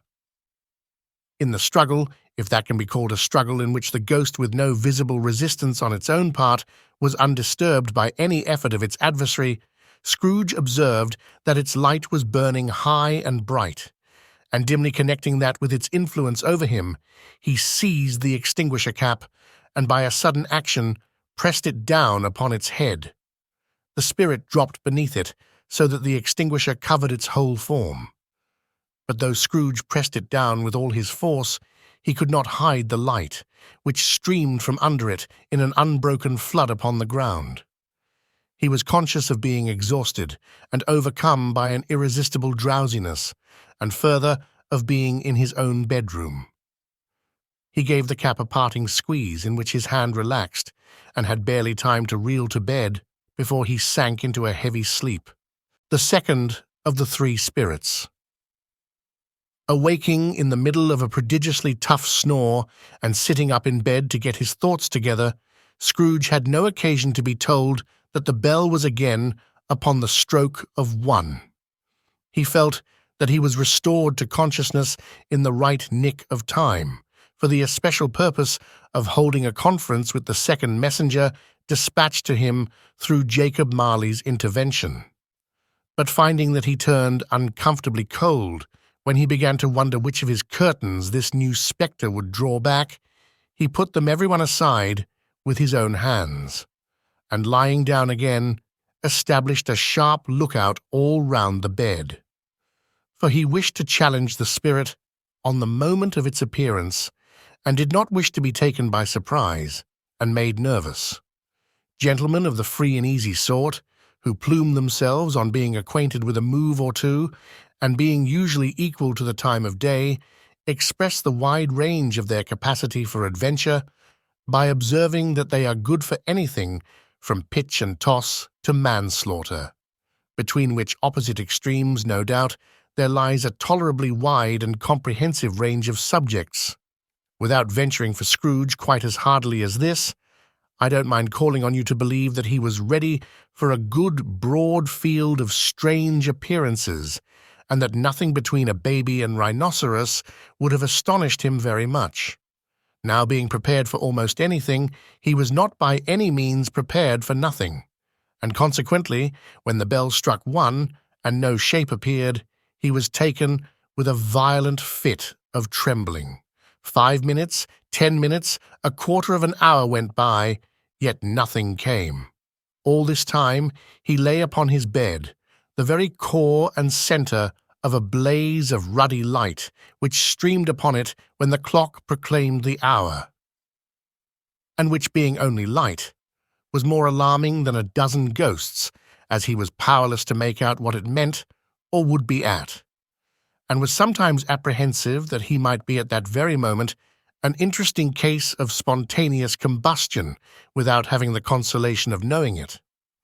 At last, however, he began to think, as you or I would have thought at first, for it is always the person not in the predicament who knows what ought to have been done in it, and would unquestionably have done it too. At last, I say, he began to think that the source and secret of this ghostly light might be in the adjoining room, from whence, on further tracing it, it seemed to shine. This idea taking full possession of his mind, he got up softly and shuffled in his slippers to the door. The moment Scrooge's hand was on the lock, a strange voice called him by his name and bade him enter. He obeyed. It was his own room. There was no doubt about that, but it had undergone a surprising transformation. The walls and ceiling were so hung with living green that it looked a perfect grove, from every part of which bright gleaming berries glistened. The crisp leaves of holly, mistletoe, and ivy reflected back the light, as if so many little mirrors had been scattered there, and such a mighty blaze went roaring up the chimney as that dull petrification of a hearth had never known in Scrooge's time, or Marley's, or for many and many a winter season gone. Heaped up on the floor, to form a kind of throne, were turkeys, geese, game, poultry, brawn, great joints of meat, sucking pigs, long wreaths of sausages, mince pies, plum puddings, barrels of oysters, red-hot chestnuts, cherry-cheeked apples, juicy oranges, luscious pears, immense twelfth cakes, and seething bowls of punch that made the chamber dim with their delicious steam. In easy state upon this couch there sat a jolly giant, glorious to see, who bore a glowing torch, in shape not unlike Plenty's horn, and held it up, high up, to shed its light on Scrooge as he came peeping round the door. "Come in!" exclaimed the ghost. "Come in! And know me better, man." Scrooge entered timidly, and hung his head before this spirit. He was not the dogged Scrooge he had been, and though the spirit's eyes were clear and kind, he did not like to meet them. "I am the ghost of Christmas present," said the spirit. "Look upon me." Scrooge reverently did so. It was clothed in one simple green robe or mantle bordered with white fur. This garment hung so loosely on the figure that its capacious breast was bare, as if disdaining to be warded or concealed by any artifice. Its feet, observable beneath the ample folds of the garment, were also bare, and on its head it wore no other covering than a holly wreath, set here and there with shining icicles. Its dark brown curls were long and free as its genial face, its sparkling eye, its open hand, its cheery voice, its unconstrained demeanour, and its joyful air. Girded round its middle was an antique scabbard, but no sword was in it, and the ancient sheath was eaten up with rust. "You have never seen the like of me before," exclaimed the spirit. "Never," Scrooge made answer to it. "Have never walked forth with the younger members of my family," meaning For I am very young, my elder brothers born in these later years, pursued the phantom. I don't think I have, said Scrooge. I'm afraid I have not. Have you had many brothers, Spirit? More than 1,800, said the ghost. A tremendous family to provide for, muttered Scrooge. The ghost of Christmas Present rose. Spirit, said Scrooge submissively, conduct me where you will. I went forth last night on compulsion, and I learnt a lesson which is working now. Tonight, if you have aught to teach me, let me profit by it. Touch my robe! Scrooge did as he was told, and held it fast. Holly, mistletoe, red berries, ivy, turkeys, geese, game, poultry, brawn, meat, pigs, sausages, oysters, pies, puddings, fruit and punch all vanished instantly. So did the room, the fire, the ruddy glow, the hour of night, and they stood in the city streets on Christmas morning, where, for the weather was severe, the people made a rough but brisk and not unpleasant kind of music in scraping the snow from the pavement in front of their dwellings and from the tops of their houses, whence it was mad delight to the boys to see it come plumping down into the road below and splitting into artificial little snowstorms. The house fronts looked black enough, and the windows blacker, contrasting with the smooth white sheet of snow upon the roofs, and with the dirtier snow upon the ground, which last deposit had been ploughed up in deep furrows by the heavy wheels of carts and wagons, furrows that crossed and recrossed each other hundreds of times where the great streets branched off, and made intricate channels, hard to trace, in the thick yellow mud and icy water. The sky was gloomy, and the shorter streets were choked up with a dingy mist, half thawed, half frozen, whose heavier particles descended in a shower of sooty atoms, as if all the chimneys in Great Britain had, by one consent, caught fire, and were blazing away to their dear hearts' content. There was nothing very cheerful in the climate or the town, and yet was there an air of cheerfulness abroad that the clearest summer air and brightest summer sun might have endeavoured to diffuse in vain. For the people who were shovelling away on the housetops were jovial and full of glee, calling out to one another from the parapets and now and then exchanging a facetious snowball, better-natured missile far than many a wordy jest, laughing heartily if it went right and not less heartily if it went wrong. The poulterers' shops were still half open, and the fruiterers were radiant in their glory. There were great round, pot-bellied baskets of chestnuts shaped like the waistcoats of jolly old gentlemen lolling at the doors and tumbling out into the street in their apoplectic opulence. There were ruddy, brown-faced, broad-girthed Spanish onions, shining in the fatness of their growth like Spanish friars, and winking from their shelves in wanton slyness at the girls as they went by, and glanced demurely at the hung-up mistletoe. There were pears and apples, clustered high in blooming pyramids. There were bunches of grapes, made in the shopkeeper's benevolence to dangle from conspicuous hooks that people's mouths might water gratis as they passed. There were piles of filberts, mossy and brown, recalling in their fragrance ancient walks among the woods, and pleasant shufflings ankle-deep through withered leaves. There were Norfolk biffins, squat and swarthy, setting off the yellow of the oranges and lemons, and, in the great compactness of their juicy persons, urgently entreating and beseeching to be carried home in paper bags and eaten after dinner. The very gold and silver fish set forth among these choice fruits in a bowl, though members of a dull and stagnant-blooded race, appeared to know that there was something going on, and, to a fish, went gasping round and round their little world in slow and passionless excitement. The grocers! Oh, the grocers! Nearly closed, with perhaps 2 shutters down or 1. But through those gaps, such glimpses! It was not alone that the scales descending on the counter made a merry sound, or that the twine and roller parted company so briskly, or that the canisters were rattled up and down like juggling tricks, or even that the blended scents of tea and coffee were so grateful to the nose, or even that the raisins were so plentiful and rare, the almonds so extremely white, the sticks of cinnamon so long and straight, the other spices so delicious, the candied fruits so caked and spotted with molten sugar as to make the coldest lookers on feel faint and subsequently bilious. Nor was it that the figs were moist and pulpy, or that the French plums blushed in modest tartness from their highly decorated boxes, or that everything was good to eat and in its Christmas dress.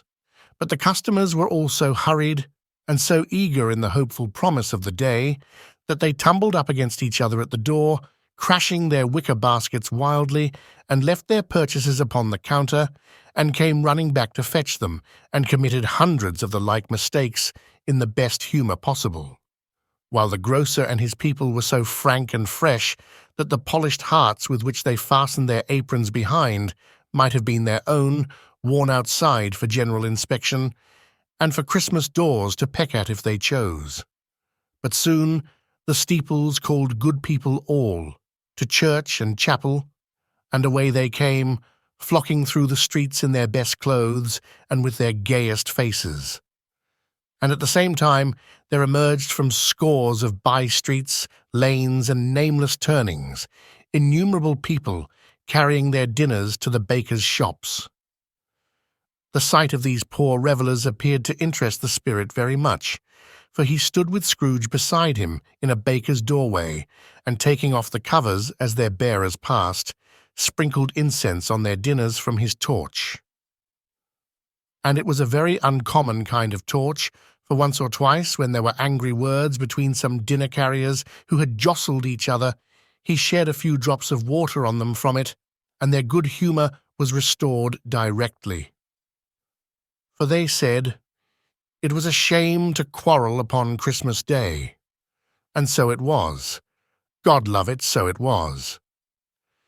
In time the bells ceased, and the bakers were shut up, and yet there was a genial shadowing forth of all these dinners and the progress of their cooking in the thawed blotch of wet above each baker's oven, where the pavement smoked as if its stones were cooking too.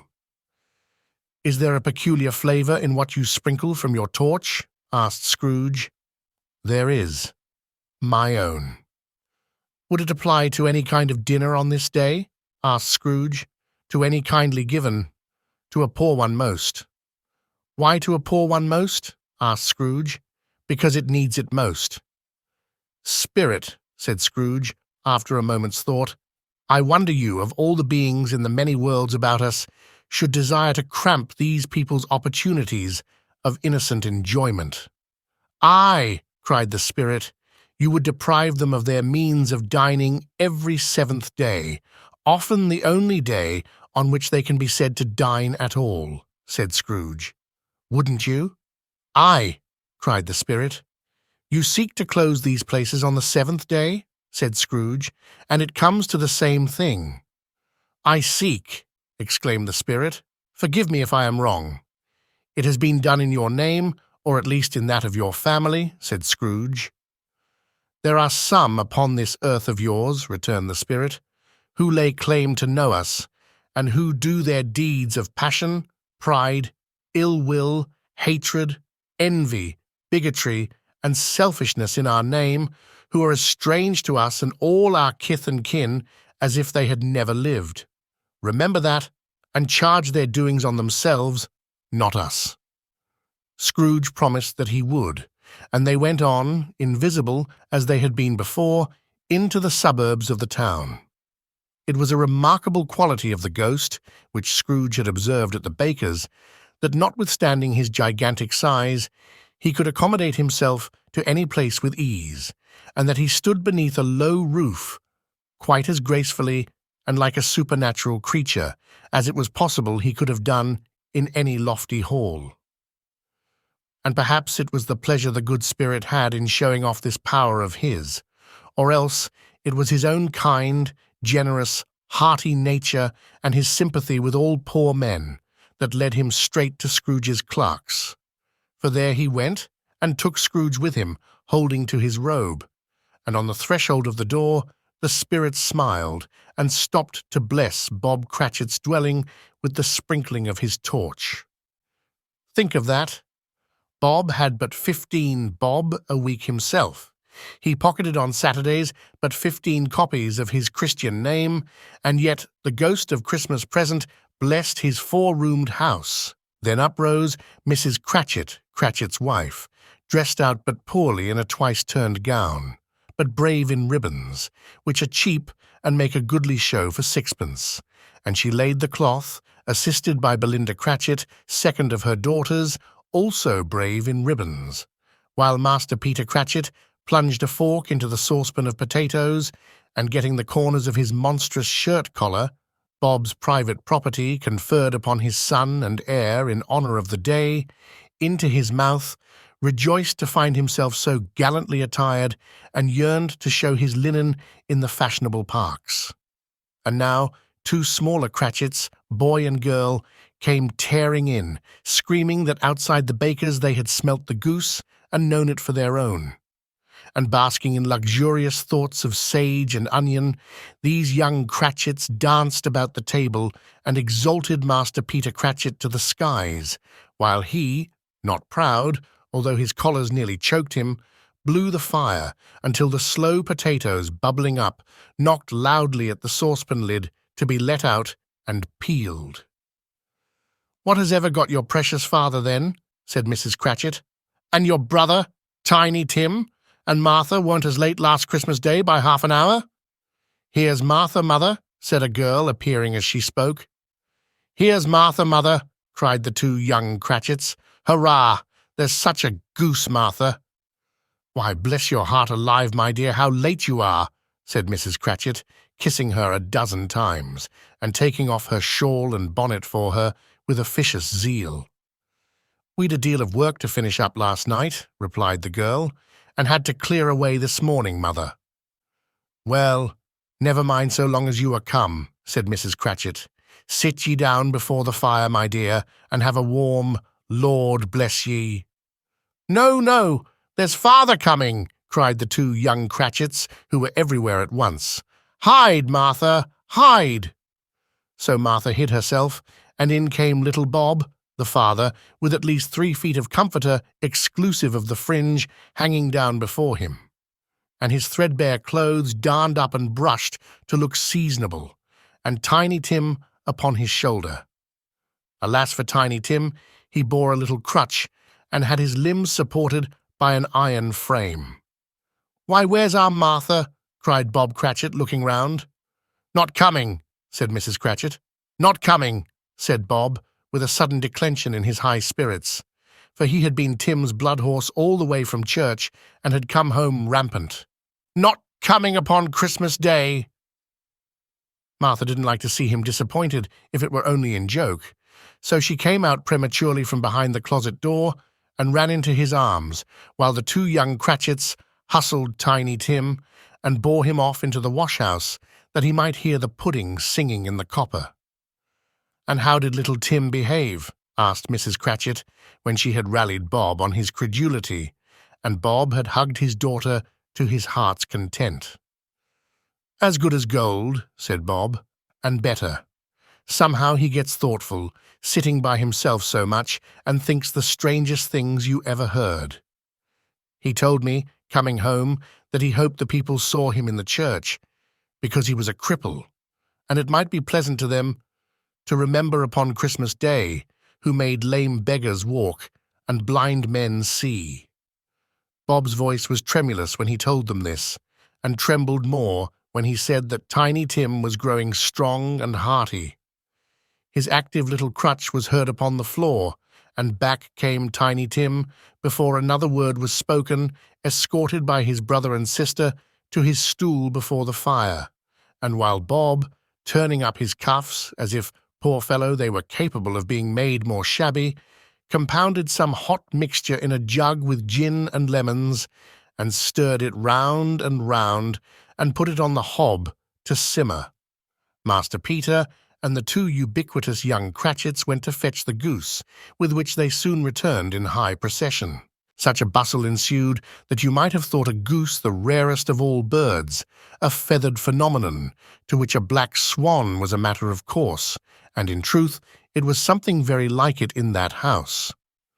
Mrs. Cratchit made the gravy, ready beforehand in a little saucepan, hissing hot. Master Peter mashed the potatoes with incredible vigour. Miss Belinda sweetened up the apple sauce. Martha dusted the hot plates. Bob took Tiny Tim beside him in a tiny corner at the table. The two young Cratchits set chairs for everybody, not forgetting themselves, and mounting guard upon their posts, crammed spoons into their mouths, lest they should shriek for goose before their turn came to be helped. At last the dishes were set on, and grace was said. It was succeeded by a breathless pause, as Mrs. Cratchit, looking slowly all along the carving knife, prepared to plunge it in the breast. But when she did, and when the long-expected gush of stuffing issued forth, one murmur of delight arose all round the board, and even Tiny Tim, excited by the two young Cratchits, beat on the table with the handle of his knife, and feebly cried, "Hurrah!" There never was such a goose. Bob said he didn't believe there ever was such a goose cooked. Its tenderness and flavour, size and cheapness were the themes of universal admiration. Eked out by apple sauce and mashed potatoes, it was a sufficient dinner for the whole family. Indeed, as Mrs. Cratchit said with great delight, surveying one small atom of a bone upon the dish, they hadn't ate it all at last. Yet everyone had had enough, and the youngest Cratchits in particular were steeped in sage and onion to the eyebrows. But now, the plates being changed by Miss Belinda, Mrs. Cratchit left the room alone, too nervous to bear witnesses, to take the pudding up and bring it in. Suppose it should not be done enough. Suppose it should break in turning out. Suppose somebody should have got over the wall of the backyard and stolen it while they were merry with the goose, a supposition at which the two young Cratchits became livid. All sorts of horrors were supposed. Hello, a great deal of steam. The pudding was out of the copper. A smell like a washing day. That was the cloth. A smell like an eating house, and a pastry cook's next door to each other, with a laundress's next door to that. That was the pudding. In half a minute Mrs. Cratchit entered, flushed but smiling proudly, with the pudding, like a speckled cannonball, so hard and firm, blazing in half a quartern of ignited brandy, and bedight with Christmas holly stuck into the top. "Oh, a wonderful pudding," Bob Cratchit said, and calmly too, that he regarded it as the greatest success achieved by Mrs. Cratchit since their marriage. Mrs. Cratchit said that now the weight was off her mind. She would confess she had had her doubts about the quantity of flour. Everybody had something to say about it, but nobody said or thought it was at all a small pudding for a large family. It would have been flat heresy to do so. Any Cratchit would have blushed to hint at such a thing.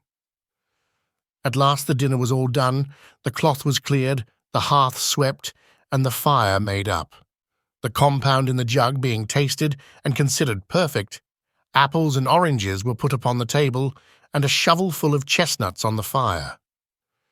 Then all the Cratchit family drew round the hearth, in what Bob Cratchit called a circle, meaning half a one, and at Bob Cratchit's elbow stood the family display of glass. 2 tumblers and a custard cup without a handle. There was nothing of high mark in this. They were not a handsome family, they were not well dressed, their shoes were far from being waterproof. Their clothes were scanty, and Peter might have known, and very likely did, the inside of a pawnbroker's. But they were happy, grateful, pleased with one another, and contented with the time, and when they faded, and looked happier yet in the bright sprinklings of the spirit's torch at parting, Scrooge had his eye upon them, and especially on Tiny Tim, until the last.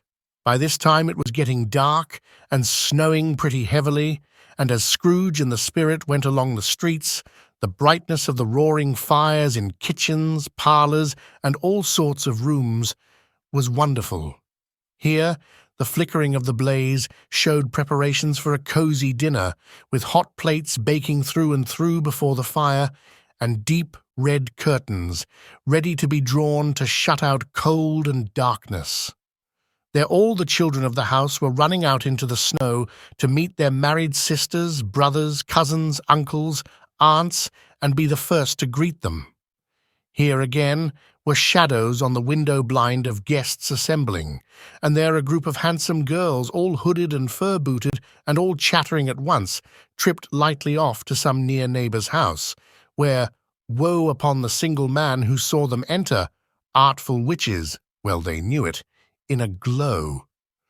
But if you had judged from the numbers of people on their way to friendly gatherings, you might have thought that no one was at home to give them welcome when they got there, instead of every house expecting company and piling up its fires half chimney high. Blessings on it, how the ghost exulted, how it bared its breadth of breast, and opened its capacious palm, and floated on, outpouring with a generous hand its bright and harmless mirth on everything within its reach. The very lamplighter who ran on before, dotting the dusky street with specks of light, and who was dressed to spend the evening somewhere, laughed out loudly as the spirit passed, though little kenned the lamplighter that he had any company but Christmas.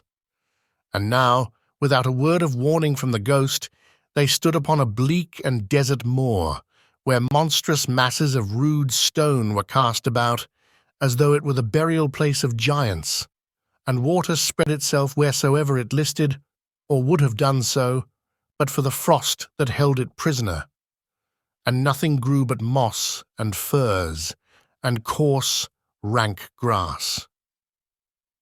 Down in the west, the setting sun had left a streak of fiery red, which glared upon the desolation for an instant like a sullen eye, and frowning lower, lower, lower yet, was lost in the thick gloom of darkest night. "What place is this?" asked Scrooge. "A place where miners live, who labour in the bowels of the earth," returned the spirit. "But they know me. See!" A light shone from the window of a hut, and swiftly they advanced towards it. Passing through the wall of mud and stone, they found a cheerful company assembled round a glowing fire. An old man and woman, with their children and their children's children, and another generation beyond that, all decked out gaily in their holiday attire. The old man, in a voice that seldom rose above the howling of the wind upon the barren waste, was singing them a Christmas song. It had been a very old song when he was a boy, and from time to time they all joined in the chorus. So surely as they raised their voices, the old man got quite blithe and loud, and so surely as they stopped, his vigour sank again. The spirit did not tarry here, but bade Scrooge hold his robe, and passing on above the moor, sped whither? Not to see, to see. To Scrooge's horror, looking back, he saw the last of the land, a frightful range of rocks behind them, and his ears were deafened by the thundering of water as it rolled and roared and raged among the dreadful caverns it had worn, and fiercely tried to undermine the earth. Built upon a dismal reef of sunken rocks, some league or so from shore, on which the waters chafed and dashed the wild year through, there stood a solitary lighthouse. Great heaps of seaweed clung to its base, and storm-birds, born of the wind one might suppose, as seaweed of the water, rose and fell about it like the waves they skimmed. But even here, two men who watched the light had made a fire, that through the loophole in the thick stone wall shed out a ray of brightness on the awful sea. Joining their horny hands over the rough table at which they sat, they wished each other Merry Christmas in their can of grog, and one of them, the elder too, with his face all damaged and scarred with hard weather as the figurehead of an old ship might be, struck up a sturdy song that was like a gale in itself. Again the ghost sped on, above the black and heaving sea, on, until, being far away, as he told Scrooge, from any shore, they lighted on a ship. They stood beside the helmsman at the wheel, the lookout in the bow, the officers who had the watch. Dark, ghostly figures in their several stations. But every man among them hummed a Christmas tune, or had a Christmas thought, or spoke below his breath to his companion of some bygone Christmas day with homeward hopes belonging to it. And every man on board, waking or sleeping, good or bad, had had a kinder word for another on that day than on any day in the year, and had shared to some extent in its festivities, and had remembered those he cared for at a distance, and had known that they delighted to remember him. It was a great surprise to Scrooge, while listening to the moaning of the wind, and thinking what a solemn thing it was to move on through the lonely darkness over an unknown abyss, whose depths were secrets as profound as death. It was a great surprise to Scrooge, while thus engaged, to hear a hearty laugh. It was a much greater surprise to Scrooge to recognize it as his own nephew's, and to find himself in a bright, dry, gleaming room, with the Spirit standing smiling by his side and looking at that same nephew with approving affability. "Ha! Ha!" laughed Scrooge's nephew. "Ha! Ha! Ha!" If you should happen, by any unlikely chance, to know a man more blessed in a laugh than Scrooge's nephew, all I can say is, I should like to know him too. Introduce him to me, and I'll cultivate his acquaintance. It is a fair, even-handed, noble adjustment of things, that while there is infection in disease and sorrow, there is nothing in the world so irresistibly contagious as laughter and good humor. When Scrooge's nephew laughed in this way, holding his sides, rolling his head, and twisting his face into the most extravagant contortions, Scrooge's niece, by marriage, laughed as heartily as he, and their assembled friends, being not a bit behindhand, roared out lustily, "Ha! Ha! Ha! Ha! Ha! Ha!" "He said that Christmas was a humbug, as I live," cried Scrooge's nephew. "He believed it too." "More shame for him, Fred," said Scrooge's niece indignantly. "Bless those women, they never do anything by halves. They are always in earnest." She was very pretty, exceedingly pretty, with a dimpled, surprised-looking capital face, a ripe little mouth that seemed made to be kissed, as no doubt it was, all kinds of good little dots about her chin that melted into one another when she laughed, and the sunniest pair of eyes you ever saw in any little creature's head. Altogether, she was what you would have called provoking, you know, but satisfactory too. Oh, perfectly satisfactory. "He's a comical old fellow," said Scrooge's nephew. "That's the truth, and not so pleasant as he might be. However, his offences carry their own punishment, and I have nothing to say against him." "I'm sure he is very rich, Fred," hinted Scrooge's niece. "At least you always tell me so." "What of that, my dear?" said Scrooge's nephew. "His wealth is of no use to him. He don't do any good with it. He don't make himself comfortable with it. He hasn't the satisfaction of thinking, ha, ha, ha, that he is ever going to benefit US with it." "I have no patience with him," observed Scrooge's niece. Scrooge's niece's sisters and all the other ladies expressed the same opinion. "Oh, I have," said Scrooge's nephew. "I am sorry for him. I couldn't be angry with him if I tried. Who suffers by his ill whims, himself always. Here, he takes it into his head to dislike us, and he won't come and dine with us. What's the consequence? He don't lose much of a dinner." "Indeed, I think he loses a very good dinner," interrupted Scrooge's niece. Everybody else said the same, and they must be allowed to have been competent judges, because they had just had dinner, and with the dessert upon the table were clustered round the fire by lamplight. "Well, I'm very glad to hear it," said Scrooge's nephew, "because I haven't great faith in these young housekeepers.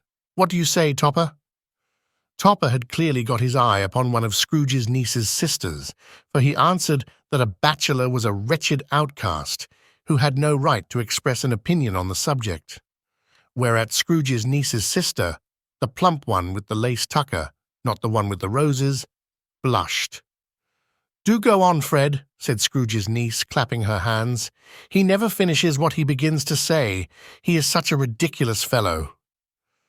Scrooge's nephew revelled in another laugh, and as it was impossible to keep the infection off, though the plump sister tried hard to do it with aromatic vinegar, his example was unanimously followed. "I was only going to say," said Scrooge's nephew, "that the consequence of his taking a dislike to us and not making merry with us is, as I think, that he loses some pleasant moments which could do him no harm.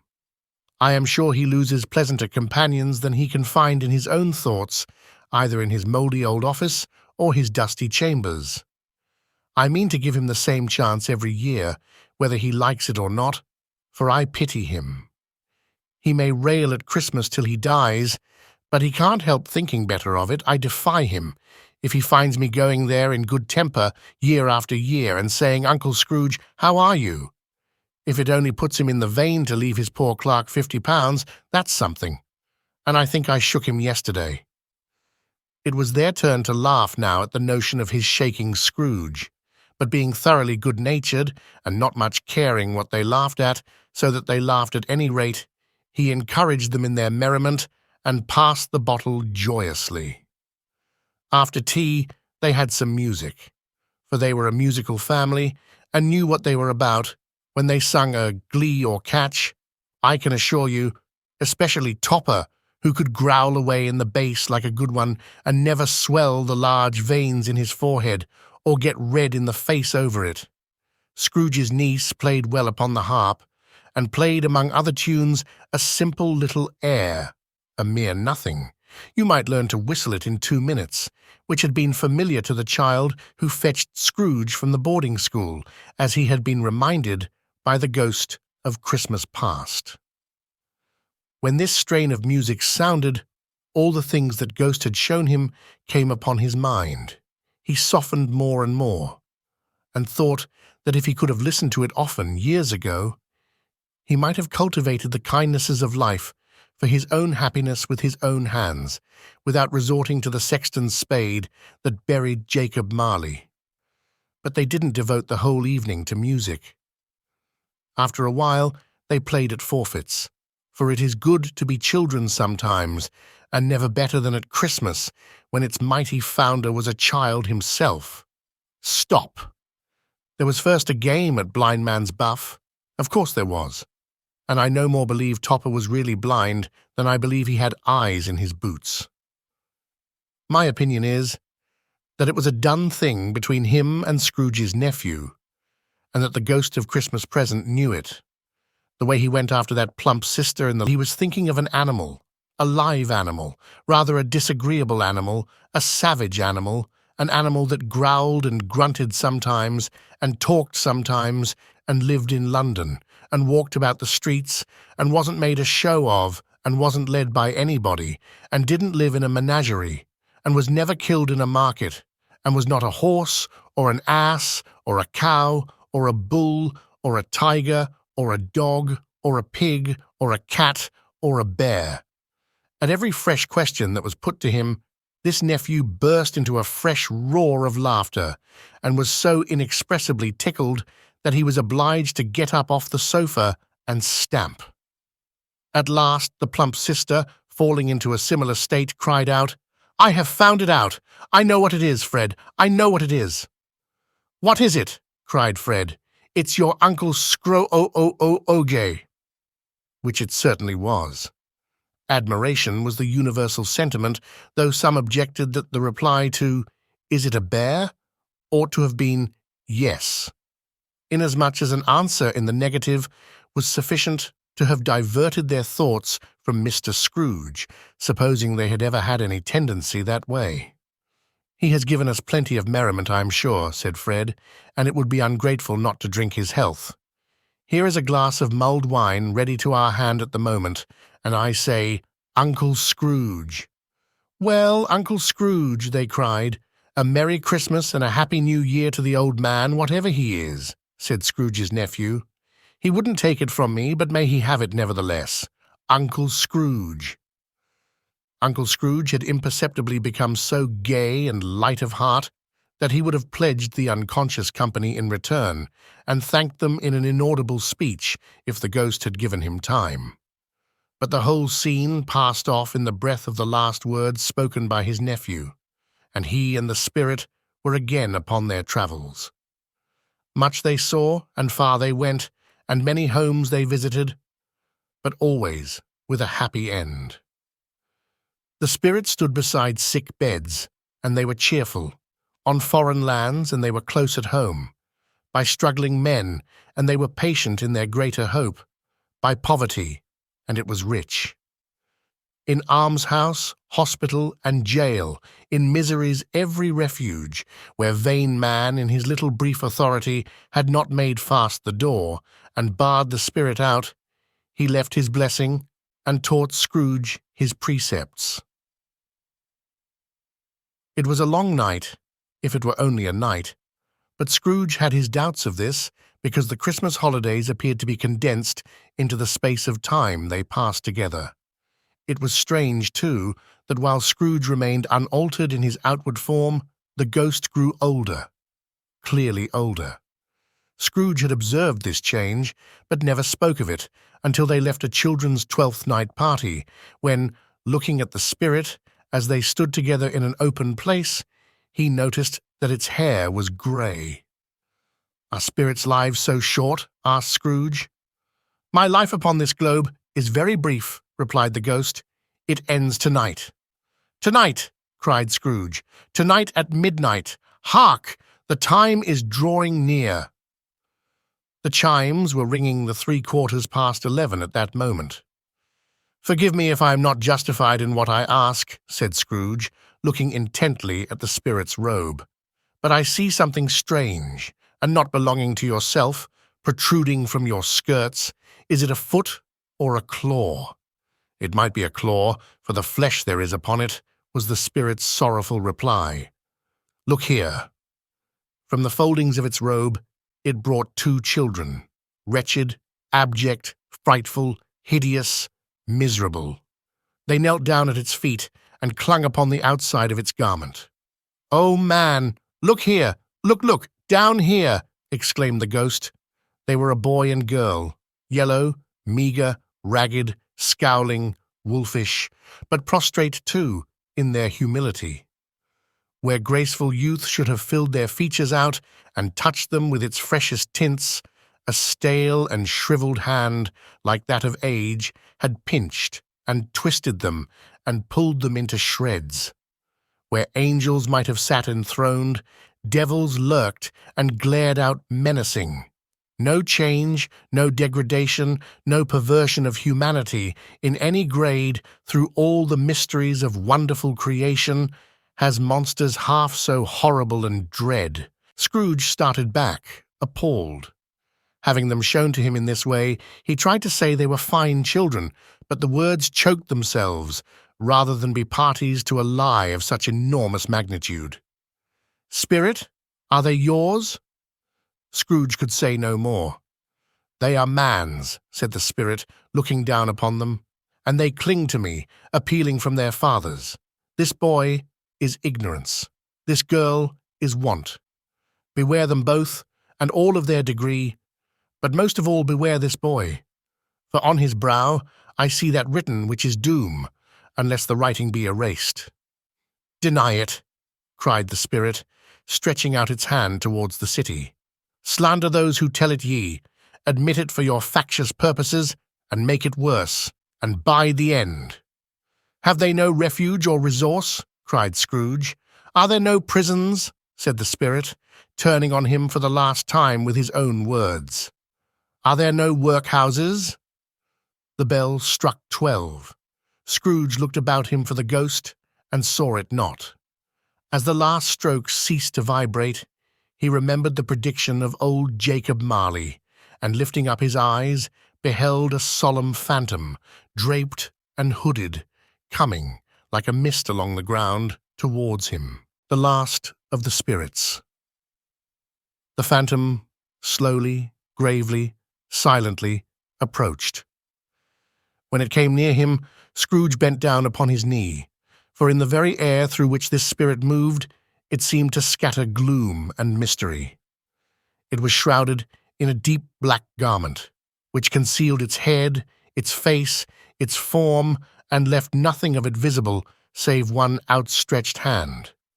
But for this it would have been difficult to detach its figure from the night and separate it from the darkness by which it was surrounded. He felt that it was tall and stately when it came beside him, and that its mysterious presence filled him with a solemn dread. He knew no more, for the spirit neither spoke nor moved.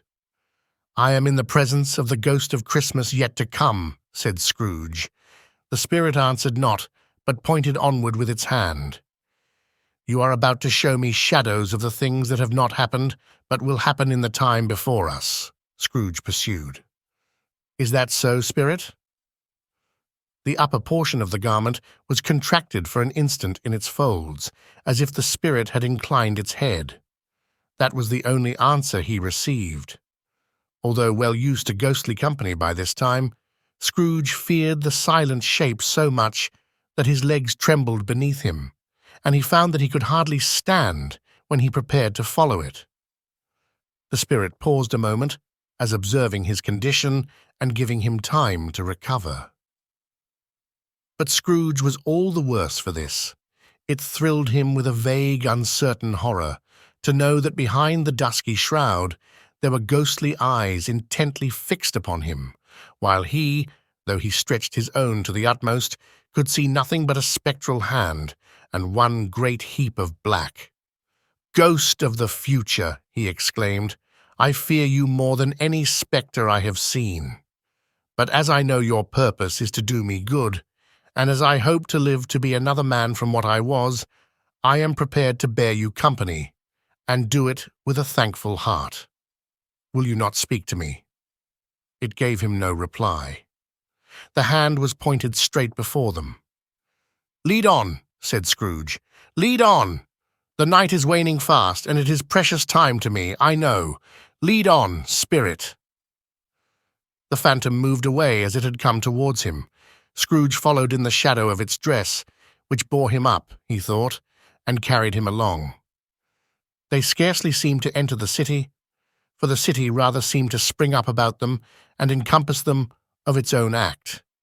But there they were, in the heart of it, on 'change, amongst the merchants, who hurried up and down and chinked the money in their pockets, and conversed in groups, and looked at their watches, and trifled thoughtfully with their great gold seals, and so forth, as Scrooge had seen them often. The spirit stopped beside one little knot of businessmen. Observing that the hand was pointed to them, Scrooge advanced to listen to their talk. "No," said a great fat man with a monstrous chin, "I don't know much about it either way. I only know he's dead." "When did he die?" inquired another. "Last night, I believe." "Why, what was the matter with him?" asked a third, taking a vast quantity of snuff out of a very large snuff-box. "I thought he'd never die." "God knows," said the first with a yawn. "What has he done with his money?" asked a red-faced gentleman with a pendulous excrescence on the end of his nose that shook like the gills of a turkey-cock. "I haven't heard," said the man with the large chin, yawning again. "Left it to his company, perhaps. He hasn't left it to me. That's all I know." This pleasantry was received with a general laugh. "It's likely to be a very cheap funeral," said the same speaker, "for upon my life I don't know of anybody to go to it.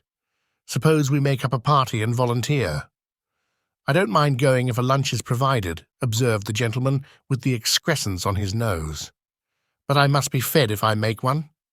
Another laugh. "Well, I am the most disinterested among you after all," said the first speaker, "for I never wear black gloves and I never eat lunch. But I'll offer to go if anybody else will.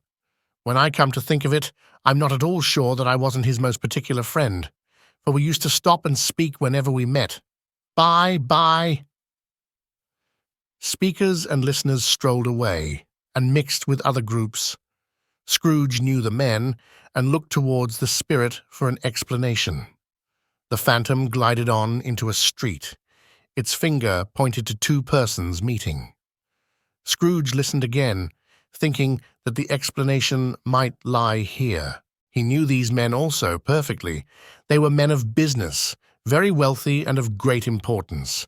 He had made a point always of standing well in their esteem. In a business point of view, that is, strictly in a business point of view. "How are you?" said one. "How are you?" returned the other. "Well," said the first, "Old Scratch has got his own at last, hey?" "So I'm told," returned the second. "Cold, isn't it? Seasonable for Christmas time. You're not a skater, I suppose?" "No, no. Something else to think of. Good morning." Not another word. That was their meeting, their conversation, and their parting.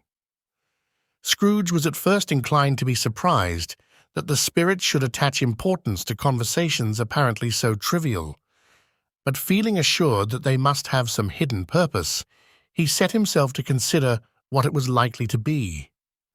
They could scarcely be supposed to have any bearing on the death of Jacob, his old partner, for that was past, and this ghost's province was the future. Nor could he think of anyone immediately connected with himself to whom he could apply them. But nothing doubting that to whomsoever they applied, they had some latent moral for his own improvement, he resolved to treasure up every word he heard and everything he saw, and especially to observe the shadow of himself when it appeared. For he had an expectation that the conduct of his future self would give him the clue he missed and would render the solution of these riddles easy. He looked about in that very place for his own image, but another man stood in his accustomed corner, and though the clock pointed to his usual time of day for being there, he saw no likeness of himself among the multitudes that poured in through the porch. It gave him little surprise, however, for he had been revolving in his mind a change of life, and thought and hoped he saw his new-born resolutions carried out in this.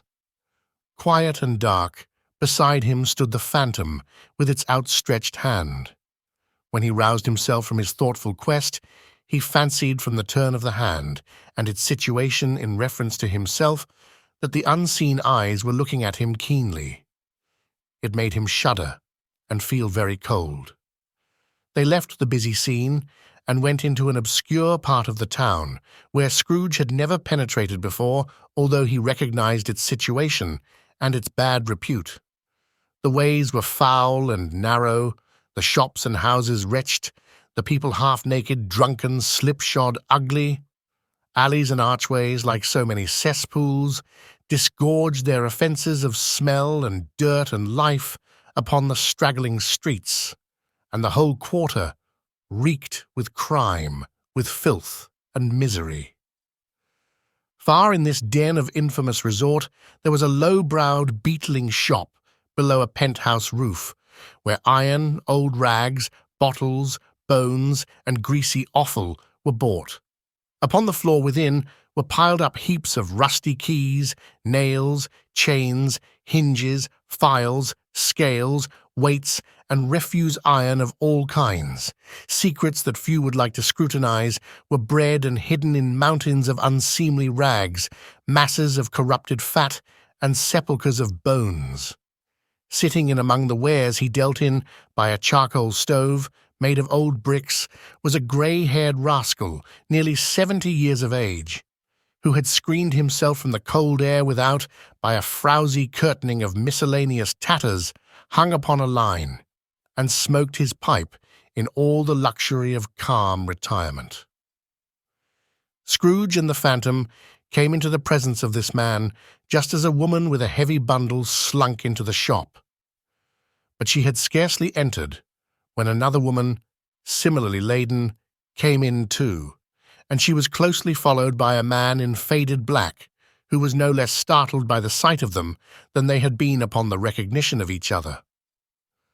After a short period of blank astonishment, in which the old man with the pipe had joined them, they all three burst into a laugh. "Let the charwoman alone to be the first," cried she who had entered first. "Let the laundress alone to be the second, and let the undertaker's man alone to be the third. Look here, old Joe, here's a chance, if we haven't all three met here without meaning it."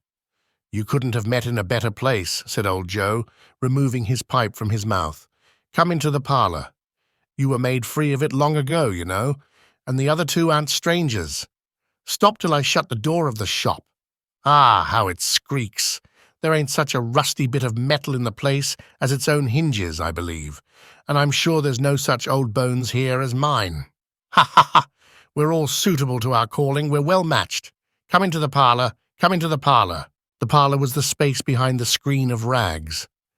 The old man raked the fire together with an old stair-rod, and having trimmed his smoky lamp, for it was night, with the stem of his pipe, put it in his mouth again. While he did this, the woman who had already spoken threw her bundle on the floor and sat down in a flaunting manner on a stool, crossing her elbows on her knees and looking with a bold defiance at the other two. "What odds, then?" "What odds, Mrs. Dilber?" said the woman. "Every person has a right to take care of themselves. He always did." "That's true indeed," said the laundress. "No man more so." "Why, then, don't stand staring as if you was afraid, woman. Who's the wiser? We're not going to pick holes in each other's coats, I suppose." "No, indeed," said Mrs. Dilber and the man together. "We should hope not." "Very well, then," cried the woman. "That's enough. Who's the worse for the loss of a few things like these? Not a dead man, I suppose?" "No, indeed," said Mrs. Dilber, laughing. "If he wanted to keep him after he was dead, a wicked old screw," pursued the woman. "Why wasn't he natural in his lifetime? If he had been, he'd have had somebody to look after him when he was struck with death, instead of lying gasping out his last there, alone by himself."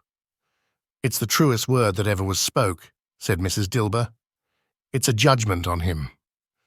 "I wish it was a little heavier judgment," replied the woman, "and it should have been, you may depend upon it, if I could have laid my hands on anything else. Open that bundle, old Joe, and let me know the value of it. Speak out plain. I'm not afraid to be the first, nor afraid for them to see it. We know pretty well that we were helping ourselves before we met here, I believe. It's no sin. Open the bundle, Joe." But the gallantry of her friends would not allow of this, and the man in faded black, mounting the breach first, produced his plunder. It was not extensive. A seal or two, a pencil case, a pair of sleeve buttons, and a brooch of no great value were all. They were severally examined and appraised by old Joe, who chalked the sums he was disposed to give for each upon the wall, and added them up into a total when he found there was nothing more to come. "That's your account," said Joe, "and I wouldn't give another sixpence if I was to be boiled for not doing it. Who's next?" Mrs. Dilber was next. Sheets and towels, a little wearing apparel, 2 old-fashioned silver teaspoons, a pair of sugar tongs, and a few boots. Her account was stated on the wall in the same manner. "I always give too much to ladies. It's a weakness of mine, and that's the way I ruin myself," said old Joe. "That's your account. If you asked me for another penny, and made it an open question, I'd repent of being so liberal and knock off half a crown." "And now undo my bundle, Joe," said the first woman. Joe went down on his knees for the greater convenience of opening it, and having unfastened a great many knots, dragged out a large and heavy roll of some dark stuff. "What do you call this?" said Joe. "Bed curtains." "Ah," returned the woman, laughing and leaning forward on her crossed arms. "Bed curtains. You don't mean to say you took 'em down, rings and all, with him lying there?" said Joe. "Yes, I do," replied the woman. "Why not?" "You were born to make your fortune," said Joe, "and you'll certainly do it." "I certainly shan't hold my hand when I can get anything in it by reaching it out. For the sake of such a man as he was, I promise you, Joe," returned the woman coolly. "Don't drop that oil upon the blankets now." "His blankets?" asked Joe. "Whose else's do you think?" replied the woman. "He isn't likely to take cold without 'em, I dare say. I hope he didn't die of anything catching." "Eh?" said old Joe, stopping in his work and looking up. "Don't you be afraid of that," returned the woman. "I aren't so fond of his company that I'd loiter about him for such things if he did. Ah, you may look through that shirt till your eyes ache, but you won't find a hole in it nor a threadbare place. It's the best he had, and a fine one too. They'd have wasted it if it hadn't been for me." "What do you call wasting of it?" asked old Joe. "Putting it on him to be buried in, to be sure," replied the woman with a laugh. "Somebody was fool enough to do it, but I took it off again. If calico and good enough for such a purpose, it isn't good enough for anything. It's quite as becoming to the body. He can't look uglier than he did in that one." Scrooge listened to this dialogue in horror. As they sat grouped about their spoil, in the scanty light afforded by the old man's lamp, he viewed them with a detestation and disgust which could hardly have been greater, though they had been obscene demons, marketing the corpse itself. "Ha, ha!" laughed the same woman, when old Joe, producing a flannel bag with money in it, told out their several gains upon the ground. "This is the end of it, you see. He frightened everyone away from him when he was alive, to profit us when he was dead." "Spirit," said Scrooge, shuddering from head to foot. I see. The case of this unhappy man might be my own. My life tends that way now. Merciful heaven, what is this?" He recoiled in terror, for the scene had changed, and now he almost touched a bed, a bare, uncurtained bed, on which, beneath a ragged sheet, there lay a something covered up, which, though it was dumb, announced itself in awful language. The room was very dark, too dark to be observed with any accuracy, though Scrooge glanced round it in obedience to a secret impulse, anxious to know what kind of room it was. A pale light, rising in the outer air, fell straight upon the bed, and on it, plundered and bereft, unwatched, unwept, uncared for, was the body of this man. Scrooge glanced towards the phantom. Its steady hand was pointed to the head. The cover was so carelessly adjusted that the slightest raising of it, the motion of a finger upon Scrooge's part, would have disclosed the face. He thought of it, felt how easy it would be to do, and longed to do it, but had no more power to withdraw the veil than to dismiss the spectre at his side. "O cold, cold, rigid, dreadful death, set up thine altar here, and dress it with such terrors as thou hast at thy command, for this is thy dominion. But of the loved, revered, and honoured head, thou canst not turn one hair to thy dread purposes, or make one feature odious.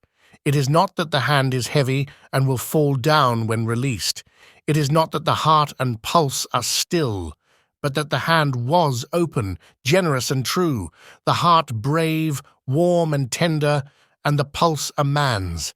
Strike, shadow, strike, and see his good deeds springing from the wound, to sow the world with life immortal." No voice pronounced these words in Scrooge's ears, and yet he heard them when he looked upon the bed. He thought, if this man could be raised up now, what would be his foremost thoughts? Avarice, hard-dealing, griping cares? They have brought him to a rich end, truly. He lay in the dark, empty house, with not a man, a woman, or a child, to say that he was kind to me in this or that, and for the memory of one kind word, I will be kind to him. A cat was tearing at the door, and there was a sound of gnawing rats beneath the hearthstone. What they wanted in the room of death, and why they were so restless and disturbed, Scrooge did not dare to think. "Spirit," he said, "this is a fearful place. In leaving it, I shall not leave its lesson, trust me. Let us go." Still the ghost pointed with an unmoved finger to the head. "I understand you," Scrooge returned, "and I would do it if I could. But I have not the power, Spirit. I have not the power." Again it seemed to look upon him. "If there is any person in the town who feels emotion caused by this man's death," said Scrooge, quite agonized, "show that person to me, Spirit. I beseech you." The phantom spread its dark robe before him for a moment like a wing, and withdrawing it, revealed a room by daylight, where a mother and her children were. She was expecting someone, and with anxious eagerness, for she walked up and down the room, started at every sound, looked out from the window, glanced at the clock, tried, but in vain, to work with her needle, and could hardly bear the voices of the children in their play. At length the long-expected knock was heard. She hurried to the door and met her husband, a man whose face was careworn and depressed, though he was young. There was a remarkable expression in it now, a kind of serious delight of which he felt ashamed, and which he struggled to repress. He sat down to the dinner that had been hoarding for him by the fire, and when she asked him faintly what news, which was not until after a long silence, he appeared embarrassed how to answer. "Is it good," she said, "or bad, to help him?" "Bad," he answered. "We are quite ruined?" "No, there is hope yet, Caroline." "If he relents," she said, amazed. "There is. Nothing is past hope if such a miracle has happened." "He is past relenting," said her husband. "He is dead." She was a mild and patient creature if her face spoke truth, but she was thankful in her soul to hear it, and she said so with clasped hands. She prayed forgiveness the next moment and was sorry, but the first was the emotion of her heart. What the half-drunken woman whom I told you of last night said to me when I tried to see him and obtain a week's delay, and what I thought was a mere excuse to avoid me, turns out to have been quite true. He was not only very ill, but dying then. To whom will our debt be transferred? I don't know, but before that time we shall be ready with the money, and even though we were not, it would be a bad fortune indeed to find so merciless a creditor in his successor. We may sleep tonight with light hearts, Caroline? Yes. Soften it as they would, their hearts were lighter. The children's faces, hushed and clustered round, to hear what they so little understood, were brighter, and it was a happier house for this man's death. The only emotion that the ghost could show him, caused by the event, was one of pleasure. "Let me see some tenderness connected with a death," said Scrooge, "or that dark chamber, spirit, which we left just now, will be forever present to me."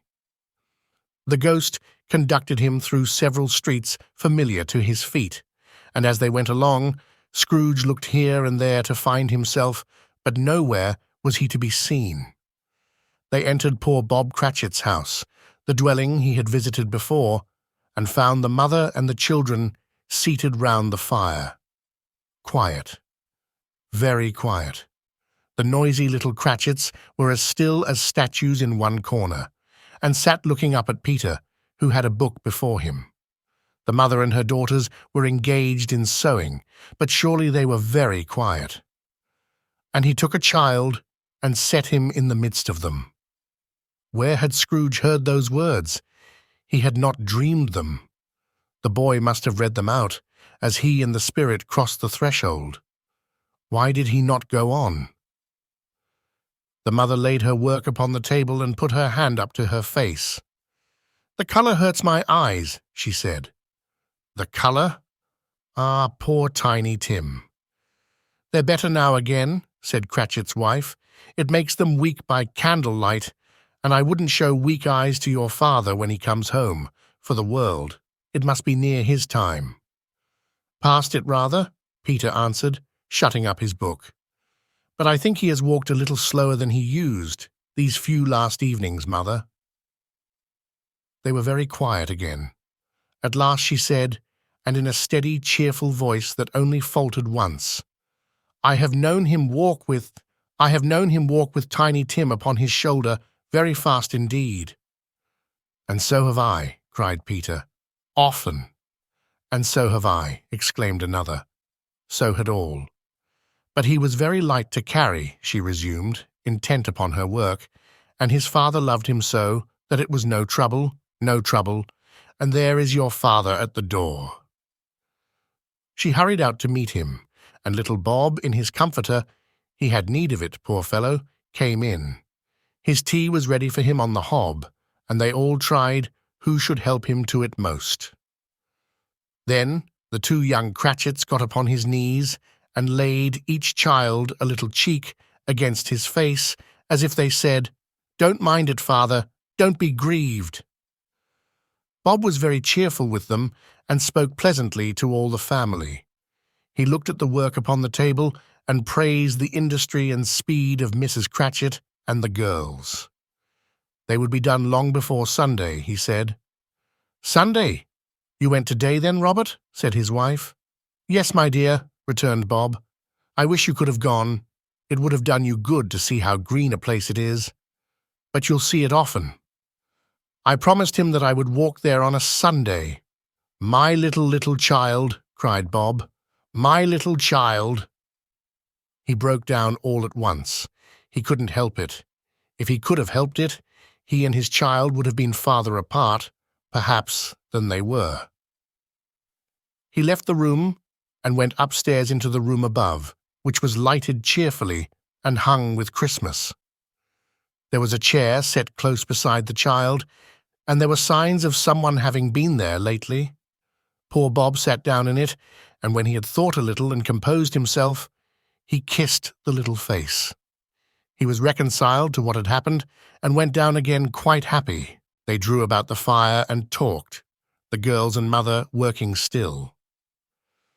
Bob told them of the extraordinary kindness of Mr. Scrooge's nephew, whom he had scarcely seen but once, and who, meeting him in the street that day, and seeing that he looked just a little down, you know, said Bob, inquired what had happened to distress him. "On which," said Bob, "for he is the pleasantest spoken gentleman you ever heard, I told him. 'I am heartily sorry for it, Mr. Cratchit,' he said, 'and heartily sorry for your good wife.' By the by, how he ever knew that, I don't know." "Knew what, my dear?" "Why, that you were a good wife," replied Bob. "Everybody knows that," said Peter. "Very well observed, my boy," cried Bob. "I hope they do." "Heartily sorry," he said, "for your good wife. If I can be of service to you in any way," he said, giving me his card, "that's where I live. Pray come to me." "Now it wasn't," cried Bob, "for the sake of anything he might be able to do for us, so much as for his kind way, that this was quite delightful. It really seemed as if he had known our Tiny Tim, and felt with us." "I'm sure he's a good soul," said Mrs. Cratchit. "You would be surer of it, my dear," returned Bob, "if you saw and spoke to him. I shouldn't be at all surprised, mark what I say, if he got Peter a better situation." "Only hear that, Peter," said Mrs. Cratchit. "And then," cried one of the girls, "Peter will be keeping company with someone and setting up for himself." "Get along with you," retorted Peter, grinning. "It's just as likely as not," said Bob. "One of these days, though there's plenty of time for that, my dear. But however and whenever we part from one another, I am sure we shall none of us forget poor Tiny Tim, shall we, or this first parting that there was among us?" "Never, father," cried they all. "And I know," said Bob, "I know, my dears, that when we recollect how patient and how mild he was, although he was a little child, we shall not quarrel easily among ourselves and forget poor Tiny Tim in doing it." "No, never, father," they all cried again. "I am very happy," said little Bob. "I am very happy." Mrs. Cratchit kissed him, his daughters kissed him, the two young Cratchits kissed him, and Peter and himself shook hands. "Spirit of Tiny Tim, thy childish essence was from God." "Spectre," said Scrooge, "something informs me that our parting moment is at hand. I know it, but I know not how. Tell me what man that was whom we saw lying dead." The ghost of Christmas yet to come conveyed him, as before, though at a different time, he thought. Indeed, there seemed no order in these latter visions, save that they were in the future, into the resorts of business men, but showed him not himself. Indeed, the spirit did not stay for anything, but went straight on, as to the end just now desired, until besought by Scrooge to tarry for a moment. "This court," said Scrooge, "through which we hurry now, is where my place of occupation is, and has been for a length of time. I see the house. Let me behold what I shall be in days to come." The spirit stopped. The hand was pointed elsewhere. "The house is yonder," Scrooge exclaimed. Why do you point away?" The inexorable finger underwent no change. Scrooge hastened to the window of his office and looked in. It was an office still, but not his. The furniture was not the same, and the figure in the chair was not himself. The phantom pointed as before. He joined it once again, and wondering why and whither he had gone, accompanied it until they reached an iron gate. He paused to look round before entering. A churchyard. Here, then. The wretched man, whose name he had now to learn, lay underneath the ground. It was a worthy place, walled in by houses, overrun by grass and weeds, the growth of vegetation's death, not life, choked up with too much burying, fat with repleted appetite. A worthy place. The spirit stood among the graves and pointed down to one. He advanced towards it, trembling. The phantom was exactly as it had been, but he dreaded that he saw new meaning in its solemn shape. "Before I draw nearer to that stone to which you point," said Scrooge, "answer me one question. Are these the shadows of the things that will be, or are they shadows of things that may be only?" Still the ghost pointed downward to the grave by which it stood. "Men's courses will foreshadow certain ends, to which, if persevered in, they must lead," said Scrooge. "But if the courses be departed from, the ends will change. Say it is thus with what you show me." The spirit was immovable as ever. Scrooge crept towards it, trembling as he went, and following the finger, read upon the stone of the neglected grave his own name, Ebenezer Scrooge. "Am I that man who lay upon the bed?" he cried, upon his knees. The finger pointed from the grave to him and back again. "No, spirit! Oh, no, no!" The finger still was there. "Spirit," he cried, tight clutching at its robe, "hear me! I am not the man I was. I will not be the man I must have been but for this intercourse. Why show me this, if I am past all hope?" For the first time, the hand appeared to shake. "Good spirit," he pursued, as down upon the ground he fell before it. "Your nature intercedes for me and pities me. Assure me that I yet may change these shadows you have shown me by an altered life." The kind hand trembled. "I will honor Christmas in my heart and try to keep it all the year. I will live in the past, the present, and the future. The spirits of all three shall strive within me. I will not shut out the lessons that they teach. Oh, tell me I may sponge away the writing on this stone." In his agony, he caught the spectral hand. It sought to free itself, but he was strong in his entreaty and detained it. The spirit, stronger yet, repulsed him. Holding up his hands in a last prayer to have his fate reversed, he saw an alteration in the phantom's hood and dress. It shrunk, collapsed, and dwindled down into a bedpost, the end of it. Yes, and the bedpost was his own. The bed was his own. The room was his own. Best and happiest of all, the time before him was his own, to make amends in. "I will live in the past, the present, and the future," Scrooge repeated as he scrambled out of bed. "The spirits of all three shall strive within me. Oh, Jacob Marley, heaven and the Christmas time be praised for this. I say it on my knees, old Jacob, on my knees." He was so fluttered and so glowing with his good intentions that his broken voice would scarcely answer to his call. He had been sobbing violently in his conflict with the spirit, and his face was wet with tears. "They are not torn down," cried Scrooge, folding one of his bed curtains in his arms. "They are not torn down, rings and all. They are here. I am here. The shadows of the things that would have been may be dispelled. They will be. I know they will." His hands were busy with his garments all this time, turning them inside out, putting them on upside down, tearing them, mislaying them, making them parties to every kind of extravagance. "I don't know what to do," cried Scrooge, laughing and crying in the same breath, and making a perfect Laocoon of himself with his stockings. I am as light as a feather, I am as happy as an angel, I am as merry as a schoolboy. I am as giddy as a drunken man. A Merry Christmas to everybody. A Happy New Year to all the world.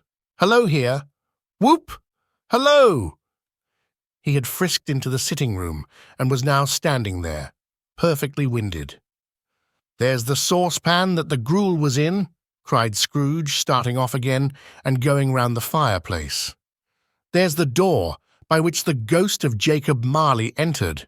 There's the corner where the ghost of Christmas presents sat. There's the window where I saw the wandering spirits. It's all right. It's all true. It all happened. Ha ha ha. Really, for a man who had been out of practice for so many years, it was a splendid laugh, a most illustrious laugh, the father of a long, long line of brilliant laughs.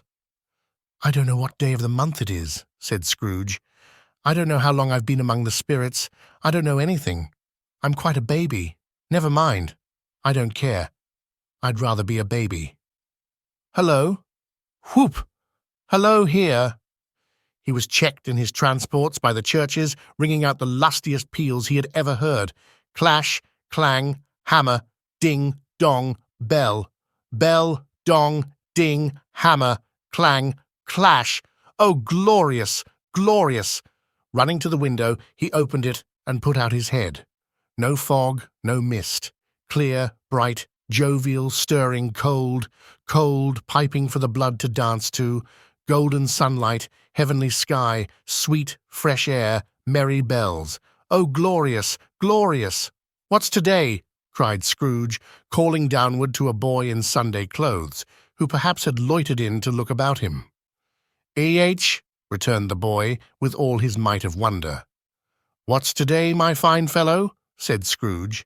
"Today," replied the boy. "Why, Christmas Day." "It's Christmas Day," said Scrooge to himself. "I haven't missed it. The spirits have done it all in one night. They can do anything they like. Of course they can. Of course they can. Hello, my fine fellow." "Hello," returned the boy. "Do you know the poulterers in the next street but one at the corner?" Scrooge inquired. "I should hope I did," replied the lad. "An intelligent boy," said Scrooge. "A remarkable boy. Do you know whether they've sold the prize turkey that was hanging up there? Not the little prize turkey, the big one?" "What? The one as big as me?" returned the boy. "What a delightful boy," said Scrooge. "It's a pleasure to talk to him." "Yes, my buck. It's hanging there now," replied the boy. "Is it?" said Scrooge. "Go and buy it." "Walk here," exclaimed the boy. "No, no," said Scrooge. "I am in earnest. Go and buy it, and tell them to bring it here, that I may give them the direction where to take it. Come back with the man, and I'll give you a shilling. Come back with him in less than 5 minutes, and I'll give you half a crown." The boy was off like a shot. He must have had a steady hand at a trigger who could have got a shot off half so fast. "I'll send it to Bob Cratchit's," whispered Scrooge, rubbing his hands and splitting with a laugh. "He shan't know who sends it. It's twice the size of Tiny Tim. Joe Miller never made such a joke as sending it to Bob's will be." The hand in which he wrote the address was not a steady one, but write it he did somehow, and went downstairs to open the street door, ready for the coming of the poulterer's man. As he stood there, waiting his arrival, the knocker caught his eye. "I shall love it as long as I live," cried Scrooge, patting it with his hand. "I scarcely ever looked at it before. What an honest expression it has in its face. It's a wonderful knocker. Here's the turkey. Hello, whoop, how are you? Merry Christmas." It was a turkey. He never could have stood upon his legs, that bird. He would have snapped them short off in a minute, like sticks of sealing wax. "Why, it's impossible to carry that to Camden Town," said Scrooge. "You must have a cab." The chuckle with which he said this, and the chuckle with which he paid for the turkey, and the chuckle with which he paid for the cab, and the chuckle with which he recompensed the boy, were only to be exceeded by the chuckle with which he sat down breathless in his chair again, and chuckled till he cried. Shaving was not an easy task, for his hand continued to shake very much, and shaving requires attention, even when you don't dance while you are at it. But if he had cut the end of his nose off, he would have put a piece of sticking plaster over it and been quite satisfied. He dressed himself all in his best, and at last got out into the streets.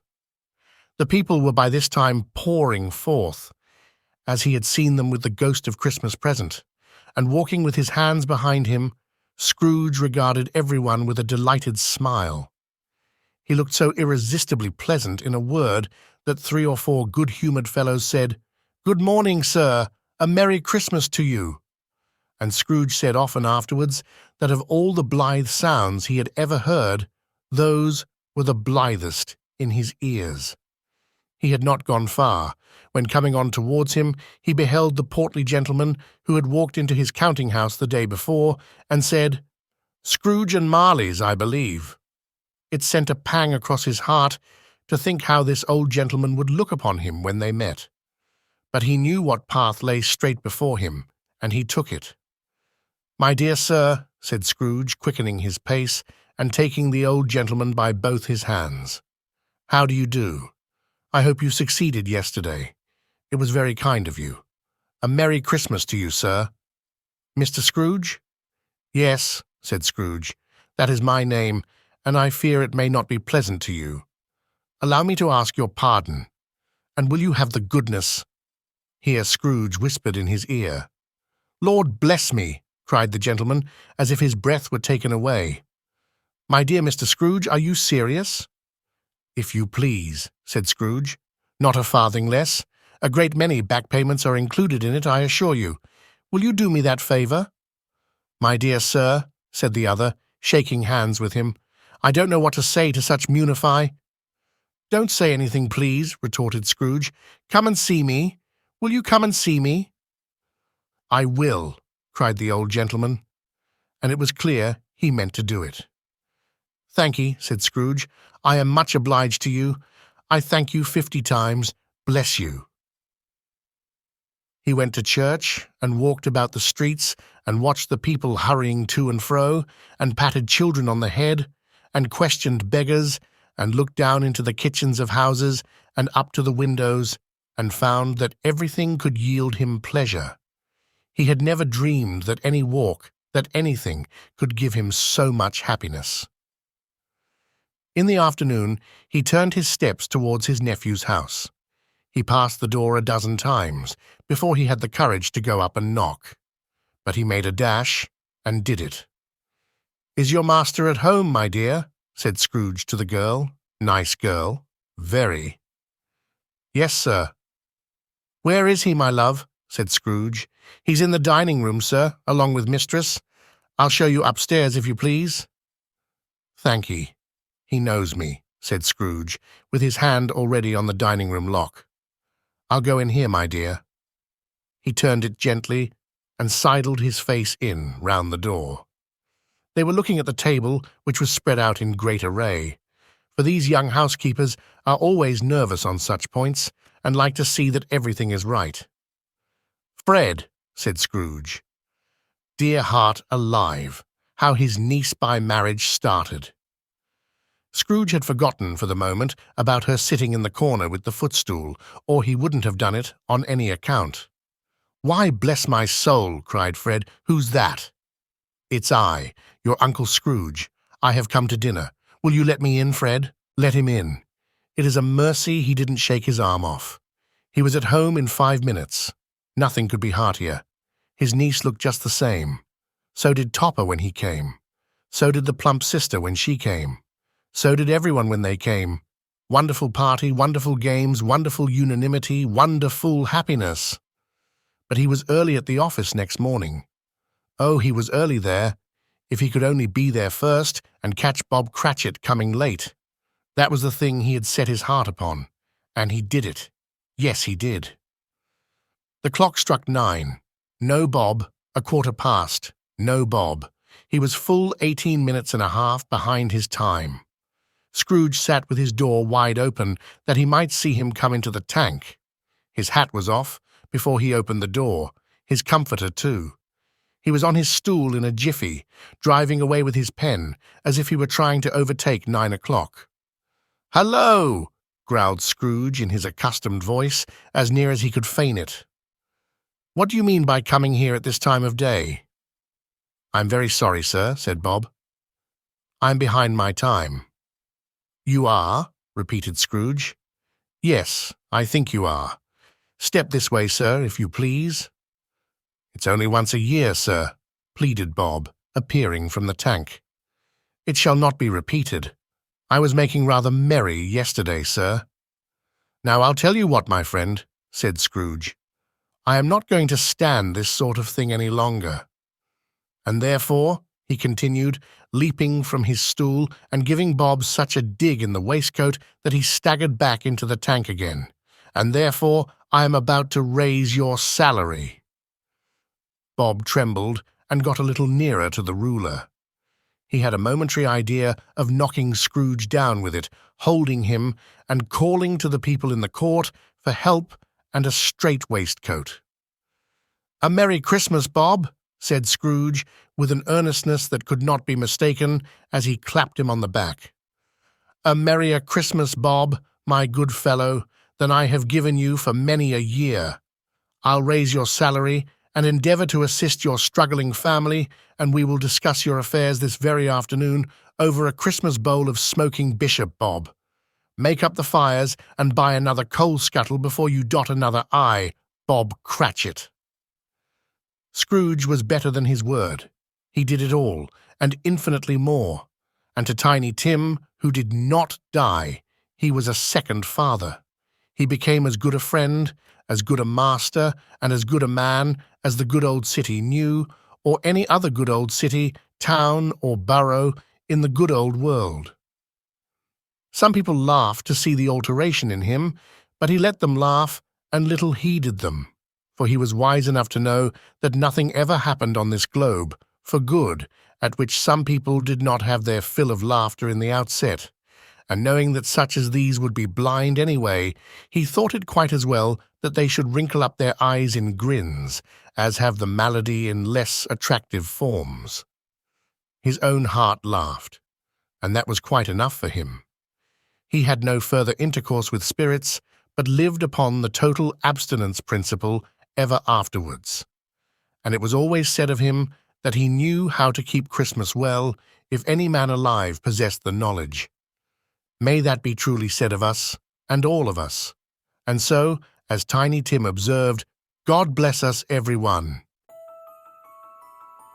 As our journey through the snowy streets of Victorian London comes to a close, and the echoes of A Christmas Carol linger in the air, we hope that the transformation of Ebenezer Scrooge has warmed your heart and rekindled the true spirit of Christmas within you. In the words of Charles Dickens, no one is useless in this world who lightens the burdens of another. May this story inspire us to spread kindness and joy, not just during the holiday season, but throughout the year. If you've been moved by the tale of Scrooge's redemption and the magic of Christmas, share this episode with your friends and family. Let's carry the message of hope and compassion to every corner of the world. And remember, at Obsidian River Productions, we have a treasure trove of stories waiting for you. Visit obsidianriver.com/gift to claim your free audiobook and dive into a world of wonder and imagination.